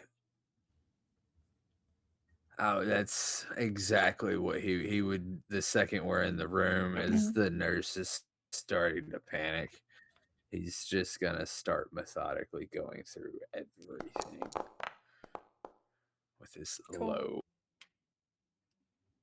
Oh, I guess it would be worthwhile to see if he Search. left anything behind, like a cell phone or computer. So you succeeded on your 25 search. over 20. Oh, over 20. I can roll search as well if we're looking for little marbles. Yeah. No, it was 'Cause, yeah, 25 over seriously? 20. No, come on. It's an 82 over 80. All right. So I'll say, you guys don't see any glass marbles. What is obvious, and I would say not requiring of a search roll, is there is a clipboard with his medical history on the back of the door. Sure. You look through that medical history, and it seems like these spots of necrotizing fasciitis that are being removed from his skin may be these marbles. You're not 100% sure, Okay. but you notice repeated references to black growths that are opening on the skin. Ugh. Okay. Who's the pathologist? No. Is it a pathologist here, or because the skin sample? I'm worried like the skin sample would have been, or the excised tissue would have been sent somewhere. Yeah, you don't want to let Yeah. out like venom out in the I world. think, I think if you want to call Monroe and just like, hey, put a hold on this, he's able to do that for you guys. Okay. Yeah, is there any left behind phones or anything like that, or No computer? phones, no nothing like that. No. Okay. Who talked to Monroe about the APB? I think that was Finn, right? Yeah. Okay, Finn, you get a call on your cell phone. Hey, what's up, Lieutenant? Hey, APB came back with something. They spotted a red Ferrari. It looked like it was headed out towards Minnesota, but it took a turn south, and it seems like it's on the way to Las Vegas. Okay. Understood.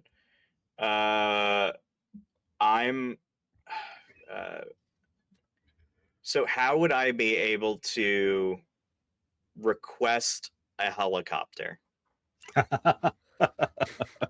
Because can I help? Yeah, yes, that's what I'm trying to. You're the fucking fire guy. Yeah. Okay, let so me buy a helicopter. I think No. I AIG wonder Global. what I'm like. What level of requests would that be? We're on stream right now. I don't feel like opening up a player's handbook and really diving into it. I mean, I guess it depends. Are we trying to requisition a helicopter for ourselves, or are we trying to Well, yeah, like are we trying to get like a police copter up in the air to like follow the car? Like, is that? No. Is that I what want we're us trying to do? be in the helicopter going to Las Vegas. Like, I want to get there before he Oh, does, I kind of see. thing. I see. Okay. So like I could charter it, or it could be like a marshal's, vehicle, or some law enforcement Okay. agency's vehicle. Yeah. Even you know what? While I have Lieutenant Monroe on the phone, I know LAPD probably has helicopters. And he would be helpful in this situation. As a friendly, I explained to him that, that is the person we need going to Las Vegas. Can you get us there, via helicopter, so that way we can get there before they do? We also Right. know when that Yeah. flight from Minneapolis would arrive. Yes. Right. Was scheduled to arrive. It's scheduled to arrive at 4 p.m. local time. Okay. Now for you guys, we'll say that, it's the time of the year where Las Vegas and California are on the same time zone. I don't know if they're on PST always or if they switched to Mountain. I don't know. I live in Arizona, so our time zones don't make sense. Yeah. But they're on the same time zone for right now. And we'll say it's probably about 2:00. Like, you guys have done quite a few lines of inquiry. You spent time at the house, you drove over to the commune, yada yada. So you've got about 2 hours essentially before her plane lands. So what Las Vegas feature has a top of the world restaurant? Can I Google that? Yeah. I think I've like in my memory I've heard of it, and I don't know Yeah. if it's like in it, you know. You Google it, and the Stratosphere seems to be. Okay. Yeah. $4 signs. Yeah. So I would say to charter this helicopter flight, go ahead and give yourself a bureaucracy roll, but give yourself a plus 20%. You are working with a Delta Green friendly. You are a U.S. Marshal. I think there's enough circumstantial things to improve your roll. I mean, it's me rolling, so everyone cross their fingers. 65 would still be a failure. Oh my with the god! plus 20. Yeah. We're driving. Well, you guys could also just get on a regular flight, right? It's like it's like a 90-minute flight from Los Angeles to Vegas. It's a very quick flight. We still wouldn't get there until like 7, right? No. Well, it's like 2 You can o'clock take right a jet, now. probably. Mm-hmm. You don't have to take like a. I'll try and bribe him. Okay. Right here. I'll what dollar amount? Get us a helicopter. We need it quietly, quickly. Oh yeah, because you're rich. AIG Global Touch Cover, baby. I'm dying. Yeah, Okay. My hidden superpower. I'm Yeah, I'll so you try just and give bribe this guy like $5,000 in unmarked bills, and he makes it happen. Let's go. He's like, leave it in a duffel bag, under this. That's an overturned 11 log, under 80 critical Yeah. success on that. He's, I kind of like the idea of him being like, give me that line of a. He's like, no, we can't do it. And then for Nate, he's like, for you, I'll do it for free. So he calls in some favors. Give me your line of account number. I'll send it to you right now. Yeah. So you Money's send him money's in the account before, Yeah, we sent him like $5,000 in Bitcoin, untraceable or whatever. He gets it. Right. And you, he's able to charter you a helicopter, and it's about 2 hours via helicopter. My AirPod just fell out. We're just gonna put that back in. So quick. And you guys get on the helicopter and fly over there. It takes you about 2 hours. So you are arriving around the same time that you would expect Yvonne's plane to land. And we can look up what gate it's coming into and everything, so we can actually like find her if we need it, if we wanted to. Mm-hmm. Which I don't think would be a bad idea. Because I guess what is our goal at this point? Are we trying to just apprehend the remaining people who are presumably affected by what happened on Spacewalk 56? Yeah. Or that mission? I think that would be the goal. I also I would like to contact the Strat Hotel and attempt to request federal use of their helipad. They do have a helipad where they offer helicopter tours. Yes.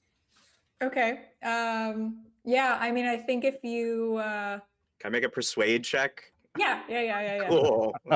This is the I thing just that love making bureaucracy. Yeah, do persuade. Yeah. I'm just like, hey, we're gonna use this. You know what I mean? Persuade. Great. Hot damn one. Woo! All right. Another crit success. Yeah. Yeah. So, normally it would be something where it's like, this might take a while. We got to wait for the tours to come back. Conditions are expected to not be good later in the day today. So they've suspended the tour. So the helipad's totally open. No fucking problem. You can just land right on the top of the stratosphere. You get there if you want to. Yeah. Yeah, that's exactly what I would like to do. And I just tell the pilot, like, hey, we're going to go to the stratosphere. We got so clearance. ridiculous. Okay. So you guys, here's the helicopter. Charter an lands LAPD on the helicopter. stratosphere helipad. Yeah. And you are at the stratosphere. Awesome. Great. I have a container of angel food cake from the cafeteria. You saved it? You didn't eat it? I did. Well, I ate one, and then This one was to I took go. You're going to go down to the another to restaurant, go. put it on a plate, and then eat Yep. it. Exactly. I brought my own. No, thanks. I brought my own. All right. I don't know about you guys, but I think that we should we know they're coming here, so I think our best bet would be to try to intercede. I don't know if we want to do that at the restaurant itself, the hotel lobby, the parking lot. Like, I don't know where you guys necessarily want to. Probably before they get where would be Like, I don't know if it's something that they're gonna like hug and explode, right? So we want to like kind of get them.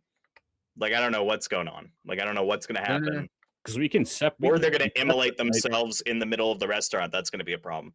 We because probably there's have an to. APB, we could, and he's going to cross state lines, right? So Yeah, that's fair. That we would easy, just relatively easy to find a red Ferrari. Yeah. All right. Yeah, I guess that's another quick call to Lieutenant Monroe just to be like, hey, can you give a heads up to Las Vegas PD, and then they can try to intercept, because right, there's like only one road into Las Vegas, right? Isn't that like how it works? Yeah, I mean, yeah, there's one kind of main one from Right? from the I think southwest. it's like,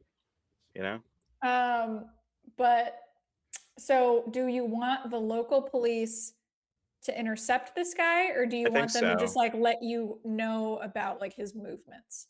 I would like them to plausibly stop him, because my concern is that like these people meeting may be the catalyst, so I don't like want them to meet. And then I would say that to try to call TSA to flag her like baggage, you know what I mean, to like She probably doesn't stifle. She's you might be right. Yeah, you might be right. Yeah, fair enough. Marshall, I understand your predicament, but I fear that we're not going to get the bigger picture of all this if we keep all our suspects separated. And Laine, what I want to do is, in that, while I was at the cafeteria, my goal was to get to Anderson's office and just rifle around and see what I could find about all his clients. So everybody on his list, Bungalow 47, Stugart or Sturgis, everyone he's treated. That was my hope for that vignette while everyone was in the security room. Could I do like a search or something? Sure. On the back Search, end? computer science. We'll try to see how much information you got kind of while they were in the security room poking around. Okay. Let's do computer science first. Sweet. Nice. Awesome. So what you see actually is that Anderson is only Bill Sturgis's physician. He's not O'Connor's doctor. It doesn't seem like there's anything suspicious with that. It's just, there's two folks at the same facility, or actually not even present, right? Because Sturgis was being treated from home, just being treated by two doctors at the same facility with similar conditions. So it doesn't seem like there's necessarily a connection between Anderson and Sturgis and O'Connor, if that makes sense. Okay. Cool. And then I guess, Would yeah. do you? Elle, did you have a different plan as to how this should culminate? I want them to meet, because otherwise we're not gonna get I mean, why don't- they did it. but we don't need to know why they did it. I don't want to just- know why I they did need- it. Right, Yeah. exactly. I don't. I need to know. I feel like that's not our plan. Plus, there's you know, ostensibly a third person that is involved in this because the email was sent out to the POTASK Philip Mhm. guy. Yeah, maybe we spent some time, like, if we had any ability to look things up on the ride over, Yeah, could look into just that guy, see his whereabouts. that person. Mhm. Cool. But I'm also thinking, like, this O'Connor, it doesn't seem like he didn't come to collect Bill, right? Yeah. He, like, went and brutally murdered him and demanded him. that his body be burned. Yeah. So I would think it's a reasonable guess that he is on his way here to brutally murder Yvonne, Right. and demand that she be burned as well, or immolate both of them. Right. Well, we still want to stop that. Certainly if don't we want can. to have it happen in the stratosphere. Exactly. So the point of, I mean, where on the map could we potentially, having a bird's eye view, head them off at a point where it would be out of the public eye, because ultimately that's what Delta Grant's about, is containment, right? Right. That's what I was going to remind you guys about. You're Right, in Las Delta Vegas, which Grant. is a very public area, and an airport is a Eyes, very public cameras, area. Yeah. Exactly. Like, I mean, the fact that the plane has landed is good, right? What if emulated in mid-flight? That'd be bad. So yeah, containment. Oh, arguably she has a cell phone on her that could be a beacon of like where she is, right? Like Yeah. if somebody has that ability. Could we try to honeypot her or catfish for it. him again, just Yeah, to go get him for it. away from the stratosphere and out into like a more secluded area? Hit up her DMs. Yeah. I've got Time angel for I rolled my motivations. Mm-hmm. And I mean, this one of the last one that I rolled was values 1 bond, but above all others. And this is my protege, like my junior analyst, probably like an intern or an assistant. I could probably call her and trust her to do just about anything for me under the radar, like long term. If there's anything that maybe like a skill set that my bond would have, I don't know. I'm trying to think of how to incorporate a motivation. I don't know what to do. All right. Yeah, I'm gonna say we've been chit-chatting this through for like 5 minutes, and I'm gonna be the handler that pushes on you guys and Of says, course. Let's do it. let's take some action. I think some of course. us need to go with Las Vegas police to interdict this guy in the Ferrari, Yeah. Okay. and some of us need to go track down Yvonne. I think I'll stay at the stratosphere and try to scope out Yvonne showing up, right? Okay. So I'll try to head her off. Yeah. okay. So we're splitting the party. I want to just make sure. Yep. But I might be best. I have no credentials, so I'm like I'll go with I'm like a museum person. I might be best staying here if you want to go with the police. I mean, if I need to wrestle her, then I need to be here, right? Let me see what Nico's got a 60 in unarmed combat. All right. Yeah, he's That's a a big big Greek dude. guy. He's Yeah, a big all right. Greek guy. Yeah.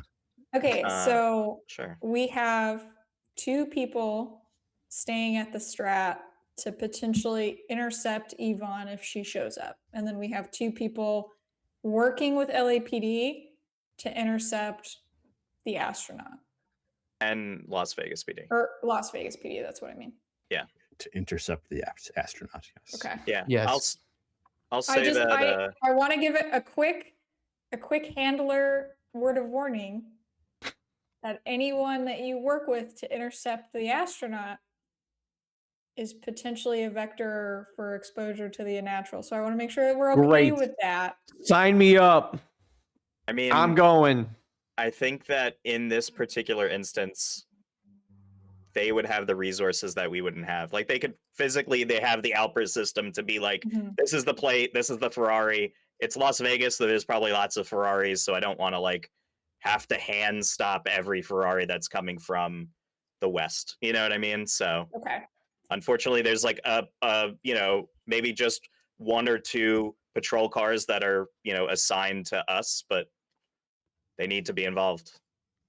Okay. All right. So we have Finn and Nico staying at the Strat, and Lawlett and Nate are intercepting. Do I have that right? That's right. That sounds good to me. All right. I wonder if we could just like get some road spikes and like a spike strip and you need to know they're coming to do that. Yeah, that's right. But we can get that. Just like lay it out, and then 100 cars blow out their tires. All right. So pushing the action forward here. Yeah. Lawlett and Nate, you guys are working with the Las Vegas Police Department. You give them the plates. They're able, after a while, through traffic light cameras and things like that, they're able to establish a general trajectory. They let you know that by the time that your helicopter lands on the landing pad at the Stratosphere, that the Ferrari has been seen at the Dewdrop Motel, which is just off the strip. Okay. So they can go in and intercept him without you guys, or they can wait for you, and they're waiting for your call on that. Stand by. They're letting you know the car has not moved. Yeah. And the occupant hasn't exited. The occupant has exited and went into the motel. Left. Correct. Was the occupant wearing an astronaut suit? Yes, he was. Okay. Right. I'll tell them to stand by and until we get there. Okay. Yeah. So it's a delicate situation. We have a mental, right?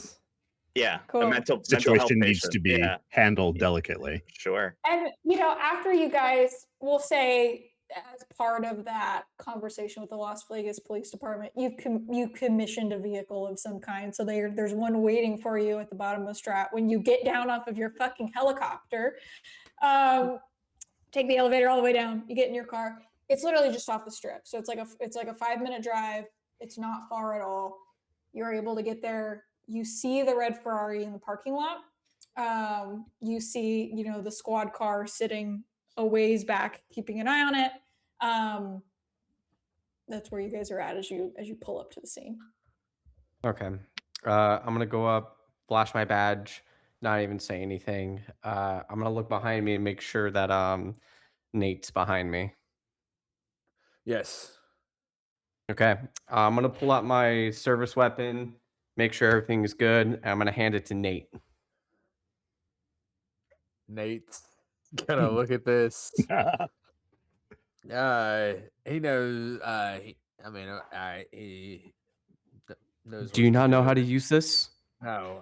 It's just I'm uncomfortable. It's okay. It's fine. Well, you're going to be pretty uncomfortable pretty soon. I've got your back. Go ahead. Okay. Have some Skittles. Hey. You've got to be out of Skittles at this point. Nope. He's got deep pockets. I got deep pockets. Do you know how big this hoodie is? Okay, and so is it just the 2 of you guys, or are you guys all here? I'm not trying to belabor the point. I just want to make sure. I think it was those two, right? Just Nate and Al. Cool. Yeah. All right. So as you guys get out of your car, weapons are ready. Go ahead and roll an alertness roll for me. Alrighty. Woo! Nice. Amazing. So as you are, it's a pretty big motel. So it's one of those ones that almost looks like a mini apartment complex, right? Like there's like different buildings and then different floor, So you walk up and you kind of just walk into the middle courtyard of this motel. And with your alertness, you hear on one of the upper floors the sound of what sounds like wood splintering and a door being like burst open. Cut through with an axe, say. Yeah. One could imagine it's what an axe sounds like as it goes through a shitty motel door. All right. We've seen The Shining. Yeah. Yeah. I'm gonna put on my brass knuckle and then just sprint my way upstairs. When you said it looks like The Shining, I just had the thought of him trying to stick the astronaut hat through the door. Yeah. Plunk. Thunk. Thunk. Okay, so you guys are just like running up there. Yep, Nate will follow. Okay, cool. So you run up, you see the door burst open, and you don't see anything in the immediate hallway. Do you guys walk into the door or the frame of the door? I think Nate's gonna go towards the action. Yeah. At this point, I mean, if if the noise that we heard is through the hole that we heard being made, that's where I'm going. That's where we're going. So I know, I love that. Goes towards the action is the name of the game. So as you are, you hear the door being burst open, you run up the stairs and you go through the door frame of this now bust open door, and you hear a no, no, no. And you look, and it's one of those motel rooms where it's the bathroom is just off to the side right as you enter the front door. You see something that is going to appear on Foundry. You see a very corpulent looking man who is completely naked in a bathtub. His entire body is covered with these black marbles, but one thing that you notice is that the marbles are no longer stationary like you noticed with Sturgis's body. He's sitting with bath water, up to his chest, and these black marbles are coming out of his body, jumping into the water and swimming around like little tadpoles before they insert themselves back under his skin. He has pizza, snacks, everything around him, and he actually is using a la Pan's Labyrinth style, his hands up to his eyes, and he is using 2 large black marbles out of his eyes to see. As you notice this man, Nate and Lawlett, I need you to roll a sanity roll for me, please. Holy shit. Yeah, absolutely. Sure. God damn. We're good. Success.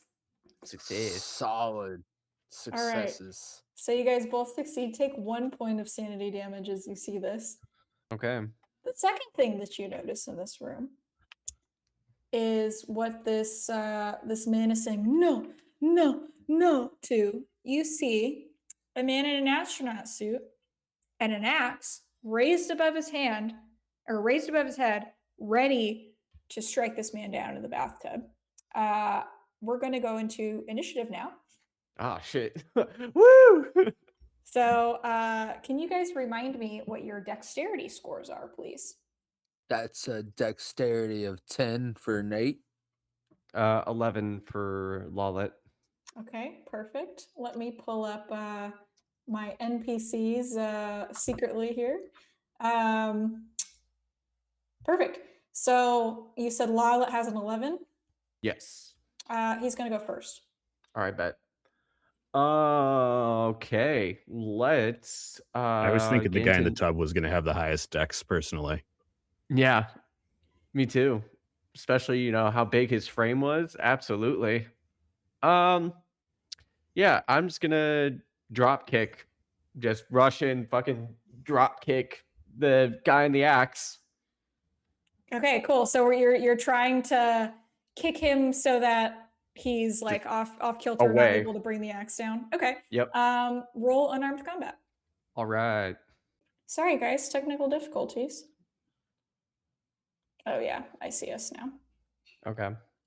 Cool. Well, thanks guys for your patience. Sweet. So we'll jump back into our initiative while we have we resolve some technical issues on Jack's end. Oh, there he is. He's back. Yay, he's back. Sorry about that. No, you're good. So basically what we had, in case you missed it, is Lawlett basically sidekicked our astronaut who dropped his axe and was not able to bring it down on this rather corpulent man in the tub here. And we are now going to throw it over to Nate. Nate's gonna shoot the fat man in the face. Oh!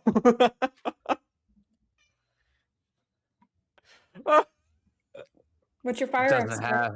No? It's a 54 over 20. Okay. So yeah, I think probably what that looks like, right, is it's like this guy's getting kicked. These are tiny ass bathrooms, right? Like it's a bathroom that would be in a motel. The axe flies, it bounces off the wall. You're trying to shoot, you slip on some bath water. It's a goddamn mess in this. Like Ew. I don't know how 4 people even fit in a tiny motel bathroom. Yeah. In general, and one of them is wearing a spacesuit, and one of them is like 700 pounds. So we're not working with a lot of space here. So, but it's this large man's turn. He gets up and he looks at you, Nate, and he still has his hands over his eyes, and those like marbles, and he's like shooting his hands out, and you see these parasitic creatures in the bathwater all rise up, and they try to swarm on top of you. Oh, hell no. I need you to please roll an athletics roll. This is going to be an opposed roll.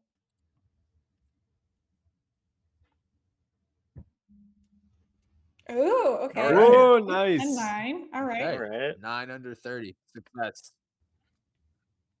So he That's actually not great in this situation. correct. So for all of us yeah. getting used to Delta Green, opposed rolls, anything under your skill is a success, but you actually want to roll higher under your skill rather than lower. So in this case, Nate rolled a 9, which was a success.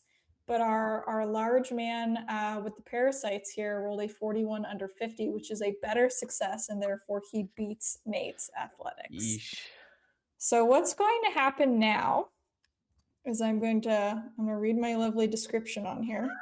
Parasites swarm from their hosts, smothering a victim and burrowing into their flesh. Actually, this is not good. I thought this was targeted. All individuals within 3 meters are enveloped. You don't say. Suffering 1d4 damage plus suffocation per round. Jesus. So Christ. I'm going to roll damage. So actually this happens to Lawlett and Nate. God. Does he get the athletics roll too? Yes, so Lawlett also gets an athletics roll. Okay. And if you fail or get under a 41, let me know. Straight success. 30 on 30. Okay, that is still a fail because he got a 41. Right. So you guys take 4 points of damage, and you Yeesh. begin to suffocate as these things are burrowing into your mouth and blocking your airway. Oh. And you hear the voice come out of the spacesuit. He's like, no, no. And it's now Wallet's turn. Oh my God, what the fuck? All right. Just fucking choking on these space slugs, I guess. 3 meters? So I can run away, can I? They're already on you, so it's anyone's guess. They're already on me. Fuck. Trying to think what I have at my disposal. Nate has my firearm. Guy in the spacesuit is still okay. Actually, I'm gonna grab the axe. Fuck it. Yeah, I'm gonna grab the axe. Okay. I think you can do that just, free. It's right there. You're in a Yes. confined space. So. I'm gonna go for fucko. All right, roll melee weapons. All right. Not astronaut suit though. Oh my god, 82. Yeah, I think you are just so like these are choking you as you're trying to do it, and it's just it's too hard for you to wield a weapon.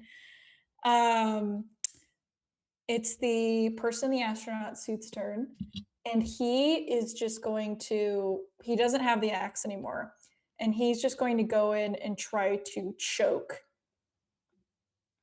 the large man in the tub. So he is going to roll unarmed combat. Oh my god, 75 over 40. So he is trying to get, and there's just too many people, and he's screaming. He's like, no, let that go, stop.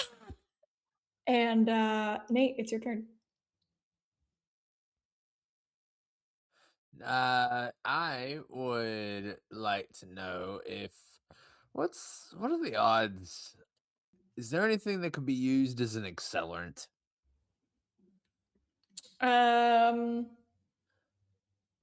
Let's roll luck.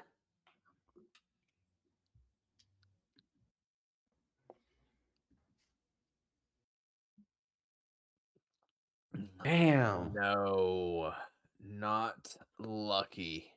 I left my flask full of accelerant at home.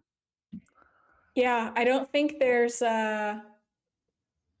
there's nothing immediate, right? Like if they're like cologne or toiletries, like nothing that you're No seeing. oxygen tanks. Yeah, correct.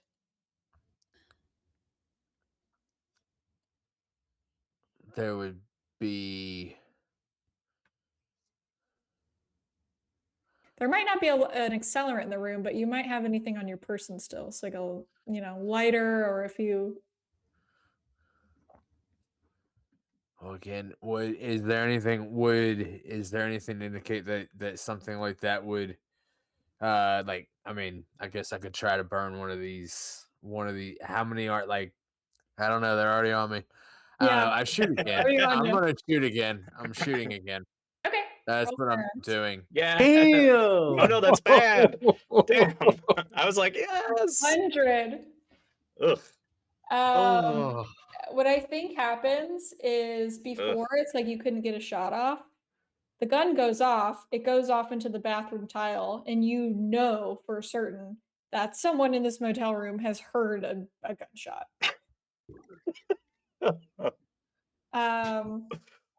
It's now the large man's turn, and he is going to continue to shoot these parasites out at you guys. Chat, we are cooked. I believe you guys both get to re-roll your athletics. Yippee! Oh. To escape. Nope, that's not happening.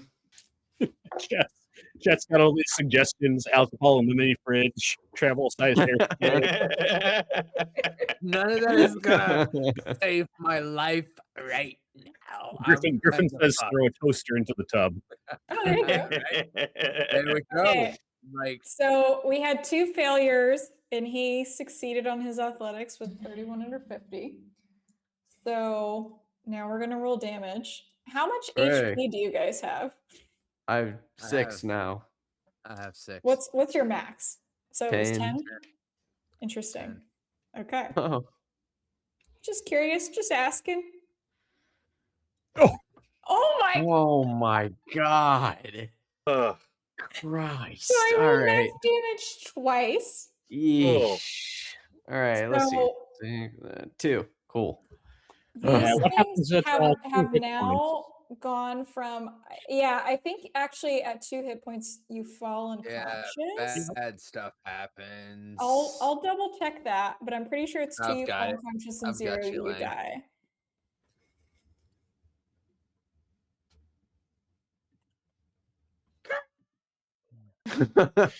I went sideways real fast. So I think I'm happy we're not there, but I'm conflicted. I'm At 2 HP, I don't your think it would have agent helped. falls unconscious. At 0 HP, your agent dies. okay, so what happens is Lawlett and Nate, Mhm. you guys collapse on the ground. And as you collapse on the ground, these parasites are worming their way into the back of your throat and Ugh. burrowing under your skin. You're fortunate that as you're passed out, you could not feel how unbelievably painful this is. And the last thing you hear before you fall unconscious is just no, no, no. Finn and Nico. It's How do you been a think they're doing while. over there? You're on the top of the strat, and you have not heard anything from anyone. No one has showed up. Yeah, I think. I mean, I think 2 I stated hours the. passed. Yeah, I stated the mission. I'll wait in the. In like wherever the way up to the restaurant is. You know what I mean? There's probably like a elevator that specifically goes there or something. So we'll try to like wait there nonchalantly until we see the woman, Yvonne. Cool. It's been a few hours, and you haven't heard from. Oh, like it's a couple hours, and she Yeah. hasn't shown up, and we haven't heard. Correct. Oh, Damn. It's now 6 p.m. You have not heard from Lawlett. You have not heard from Nate, and she has not shown up. did TSA pull her baggage? She didn't have any baggage to Oh, pull. Right. I'll call Las Vegas PD and ask them how their officers are doing on scene that they were standing by at, right? Like, Yeah, so somebody gets on the radio and he was like, yeah, we were told to stand down. No one's come out. Neither of the vehicles have left, and we're just continuing to stand by. okay, so they haven't heard the gunshots. That's actually good. I'm gonna roll left. Y'all were yelling at me for the last week for No, playing being the handler's assistant. They did not hear the gunshots. It's Damn. a rolling hand. I guess I would have their contact information. I try to call both of them. Go straight to voicemail. Great. Ring, ring. All right, Nico, we gotta head over there, I guess. I have I make sure to get my like go bag and my cleanup bag from the helicopter. And I like on the way out of the hotel, I just like ask for like a lighter from the hotel or something. Yeah, are we wise Yeah, enough no to problem. bring Yeah. fire? I have I show you my cleanup bag, and it is it's like it's a serial killer's cleanup bag. It's everything you could think of. You take this thing everywhere? Yeah. So You never know what you're gonna need. Specifically, it has PPE, hydrogen peroxide, bleach, baking soda, turpentine, brushes, sponges, contractor black bag, zip ties, a Guy Fawkes mask, flame accelerant, bone saw, garrote wire, a wood branding kit with a seal depicting Saint Michael stabbing the devil, and a Smith & Wesson 44 mil handgun with the serial number scratched off and loaded. Yeah, so you see all that, and you're like, that is normal and cool. Yeah. Yep. Nico takes a step back. The office. Yep. So I love this. Okay, so you guys pull up. Yeah. PD is content to be like, this is not our fucking problem. No one has told us it's our problem. We're not gonna go in there. I'll tell them they're relieved. Cool. Like And we got they this. leave. Yeah, you're good. They're like, we have like 80 drunken disorderlies that we have Yeah. to go take Yeah, care yeah. of. So. Appreciate it, guys. So we get in the car, they speed away. You see the Ferrari still there. Yep. You see what you can assume is the vehicle from Nate and Lawlett that is there. And you, I imagine, walk into kind of the center of this motel. Yeah. And you can hear, I think, just the sounds of like squelching. Ugh. From the Come lobby. from a room upstairs. Yeah. All right, let's go check on our folks. So we got to at least check, and then I have the bag. You so walk Nico's upstairs. got a knife. That's all. Yeah. I guess he'll pull his knife out. Oh, here, I'll give you the gun that I use. That has the serial number shaved off of it. You can have that one. All right. So as you walk into this room, it's very easy to see which room it is. It's the room with the door busted down by an axe. Yep. You see the bodies of Nate and Lawlett lying in the middle of the bedroom of this motel room with these black creatures burrowing and jumping out of their flesh and then diving back in. Sure. While its mouth is open and one is flinging out of Mike's its like, mouth. okay, stop. More I'm also like immediately, that. the squelching sound you notice is coming from the bathroom. And it is the sound of an axe carving out chunks of flesh as this person in the astronaut suit is systematically dismembering this large man, and the blood and parasites are mixed into the tub, and he's just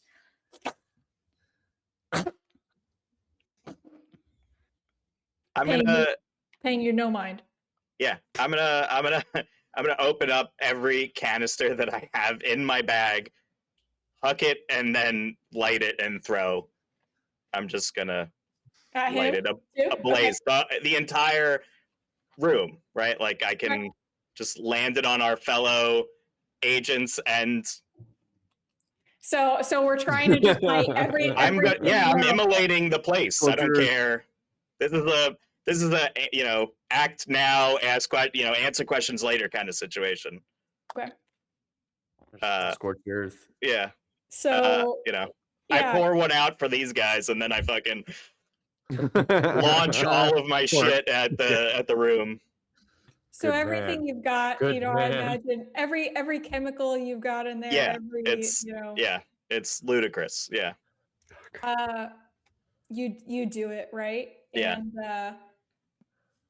And you see, like, I tell Nico, back up. You don't have to. He's a ways back already. You make a trail. You soak the bodies of Nate and Lawlett, and you make a trail into the bathroom. And I imagine you just huck it, and the fire spreads to both of them. And through the angle of the door frame, you see this astronaut suit start to light up, and he's like, "No, there's more!" Ah! And then the flames overtake the place, and you guys have to get the fuck out of there. Yeah. Get out of there. Where do you go now? To the liquor store. Okay. Yeah, I think we got one more. I think at the very least we update our handler that inevitably, you know what I mean? Yeah. And we're like, shit went sideways. We lost, we lost Al. We lost Nate. We lit an off-strip motel on fire. There's some kind of slug monsters that ate them, and there's possibly more in Yvonne that's heading to the stratosphere, and frankly, this one got away from us. I we'll head over there, but you arson a motel without the arson expert because the arson expert is currently a Yeah. parasite puppet. yeah. All right, so you guys do that. You speed away from the scene, and as your car is driving, you hear the sirens of the fire engines go exactly the other way, and you go back to the stratosphere. Yeah. And what's your strategy for? Let's check her Instagram. Does she make another I post? would like to, on the way, stop at a gas station and buy containers of gasoline. Yeah, you do that. No problem. No problem. Yeah, because we're gonna need that. And then I mean, at this point, We just gotta track. like Nico, do you have a good idea? My idea is like we don't know if she's there now at the top of the world at the stratosphere, like gonna infect the multitude of people in there and go nuts. I think let's look at her Instagram real quick. She's been posting. Did she post where she is now? She has not posted since she was on the plane. I guess we go up to the restaurant. I don't know. Yeah, Cool. is this Their best lead, right? Is there something that I can like lean on my bond to try to triangulate the phone? Oh, that's a good idea. Yeah, let's Because I'll like on the way, I'll call Janine Sievers and be like, hey, we got a live one. mhm. This is her cell phone number. We know that she landed in Las Vegas. Can you get us like a closer coordinate of Yeah. where she's heading? So she takes a few minutes and she lets you guys know that her ping is at the stratosphere. Great. I wonder if we can just go up to the hostess and say, "Hey, reservation for Yvonne Chin." Oh, I'm worried that this is we have to blow up the building kind of situation. I don't. How big That's how big is the stratosphere? I don't know. It's quite tall. It has the Yeah. pod. I don't know how to rig. I mean, it would take a lot of resources to rig up something that could explode a building, but I feel like we're fucked. Like this is like we fucked up. This is fucked. It is about 1,150 feet tall. Oof. It's Damn. quite tall. Yeah. I mean, we can It's not just something go we up to can the casually knock restaurant. down, right? I mean, this seems like maybe it doesn't spread that quickly because they were there for a couple hours, I guess, and just hope. I mean, this is not going to be a clean sweep, but I don't know how to tell you. All right, so you've gotten the call that she's there. Yeah. Action time. What are we doing? All right. Putting the gas canisters in a duffel bag, slinging it. And just going up. I mean, Nico, what do you think, man? Go up. Get some hairspray. Okay. Yeah, I love it. So I've been in the stratosphere maybe twice, and so when there's a couple different, you've got to take an escalator up and then take an elevator up to this part, and then there's like sections of the top of the stratosphere where it's like the interior where you're at the top, like that rotunda area where you're like looking down but through the glass, and then there's a higher area up above that where it's open air, where they have like the little roller coaster and the, stuff like that. The restaurant is in that little glass enclosed area. So you guys take the elevator up. You're there. Yeah. Once we get, to whatever the next spot would be before we get to the restaurant, I want to set off the fire alarm. Okay. Like I want it to be that we could still get there before the people are going to be leaving that restaurant. Okay. But I would like it to clear out potentially the rest of the building. Okay. You know what I mean? To try to mitigate as much as we can, because so we might have to like flambe the entire restaurant, but I would like to spare the the hotel guests. I love it. Okay. So pure chaos. So you Yeah. ride the elevator up. The second the elevator doors open, you walk down like a small hallway and you flip the fire alarm, and it's just right, and everyone's like in their their finery eating good, and they're like, oh my god, and everyone's like filing out, and the waiters are like, Matt, this way, please take the stairs. The elevators aren't safe. Let's guide you. And as people are going this way, you're trying to walk the other way.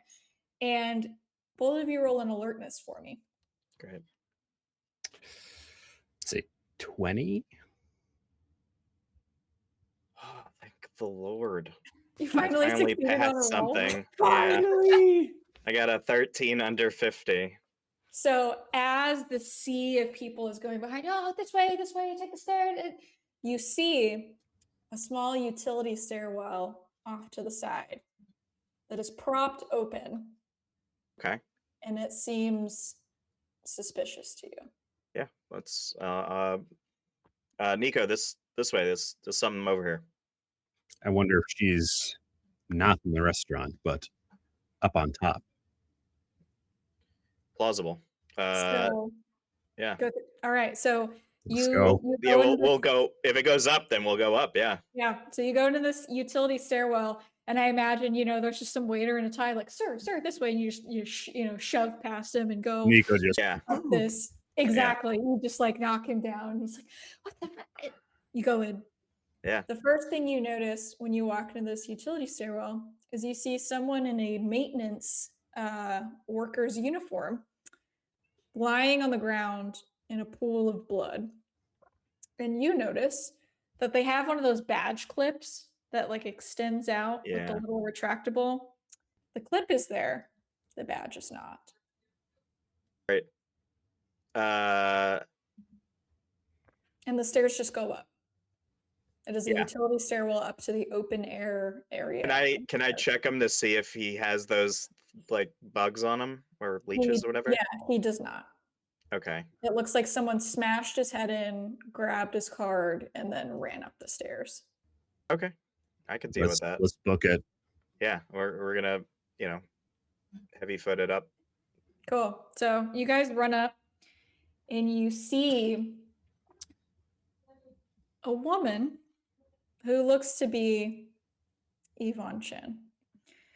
She's standing there with her long black hair and her glasses, and she's just wearing, a basic sweatsuit, but she's standing as close to the railing as she possibly can with her arms outstretched.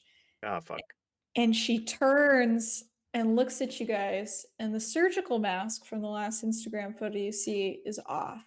And the entire lower half of her face is pocked by these black marbles and parasites, and she sticks out her tongue, and they're all in her tongue, and they're like starting to coalesce out of her body into a cloud above her. Ooh. We are going to go into the final initiative of the evening. Well, actually, that's slightly better than what I thought it was going to be. I thought she was going to swan dive off the edge, and like everybody that I let go is now going to be infected with that. People. Yeah. So, Nico and Finn, please remind me of your dexterity scores. 12. 12 as well. Perfect. So I will let you guys pick who goes in what order, but you two will go first. Okay. I think fire's the way, right? Yeah, absolutely. I will. I'm gonna take off the bag of gasoline canisters. Mm-hmm. And I don't know how far away she is, but I'll move up and like throw the bag in her area, and then I'll tell Nico like, shoot it. Okay. Yeah, I think you're able. This is a small enough area. I think you're able to just toss the bag at her feet. Yeah. All right. Great. The goal being to ignite it with the gunfire. I mean, that's what we got. If not, I got a lighter and I'll fucking throw it, I guess. I don't know. I think a lighter's sure. You got I guess you got the spray. Yeah, if I've got the spray and a lighter, I would do that. Okay. You'll be So, what is the bag that you threw at her feet? I want to understand how explosive it is, how dangerous it's going to be to like aerosol spray this explosive stuff. Yeah, I would say that it's like maybe 4 gas canisters of they're like those Like just hand like ones. gasoline? Okay. Yeah. All right. Like, So it's not anything that would explode. It would just yeah, because make it liquid happen. gasoline is not. It's gonna be a vapor. Perfect. Okay. Love it. So we just get a nice airburst, right? All I don't right. know. I don't know how this shit works. I just play it on TV, man. I don't know. Yeah. So we're not Where's Nate when you need him? shooting. We're not shooting. We're like Science fact. aerosol. We need that lighter. fire science guy. I know he's long dead. He's at this dead. point. So it's like a lighter and a hairspray type shit. Okay. Yeah, that actually works. All right. I think just to make this fun, I think you do it, right? I think that's just something that anyone can do. I think you would need to roll a dodge roll because you would need to get pretty close to the fire just to see if you don't get a little hit on the way out. I can do that. Roll dodge. Yes.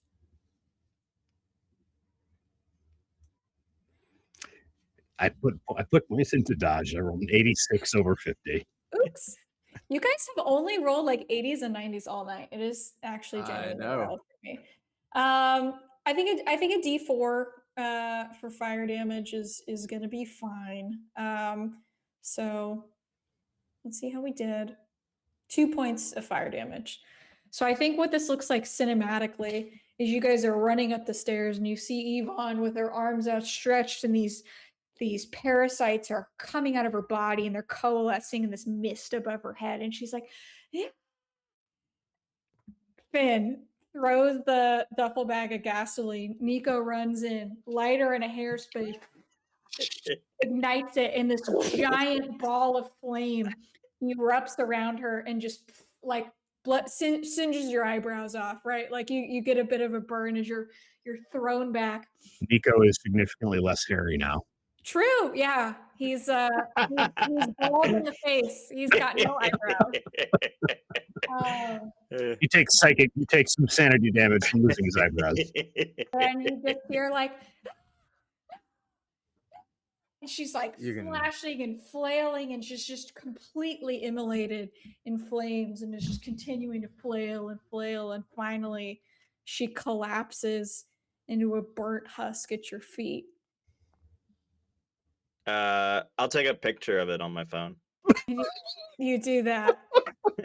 And I think the vignettes that we see are mission accomplished. Yeah, taking a quick picture, and you guys run down the stairs, and you catch back up with the groups of people that are they're leaving from the Top of the World restaurant, smelling slightly of burnt hair and gasoline.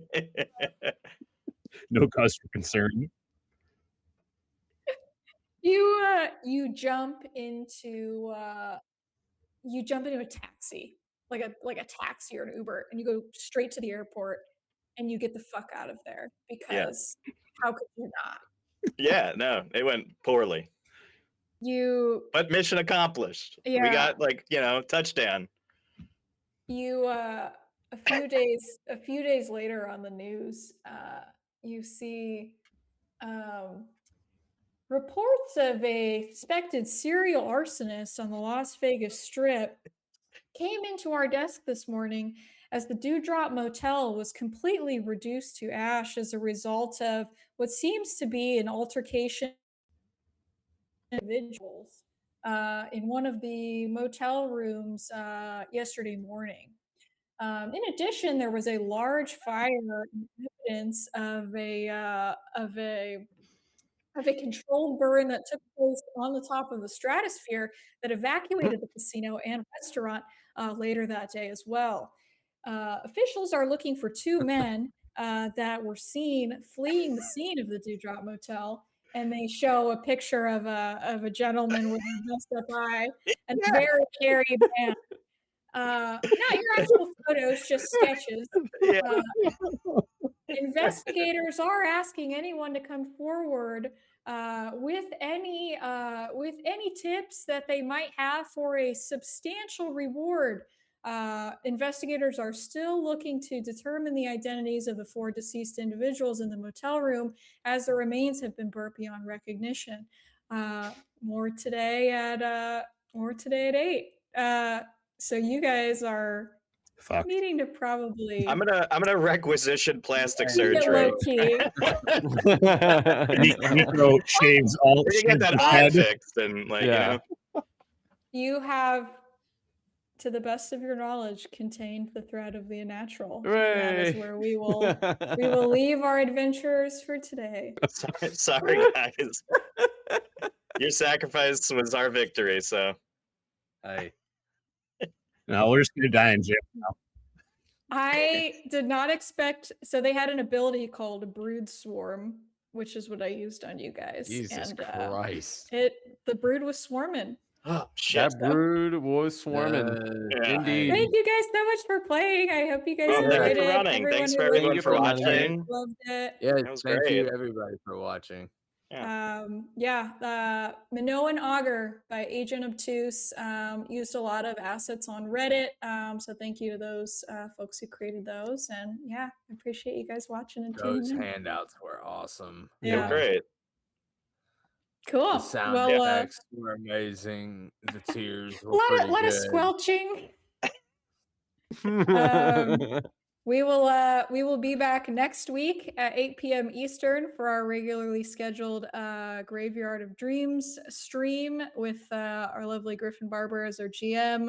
If you liked this and we think you'll like more stuff, again, check out our Discord. We would love to chat with you there. Cool. Let's go. Thanks, man. guys. Yeah. Thanks, Alrighty. guys.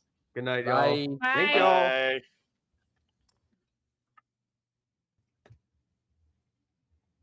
Done.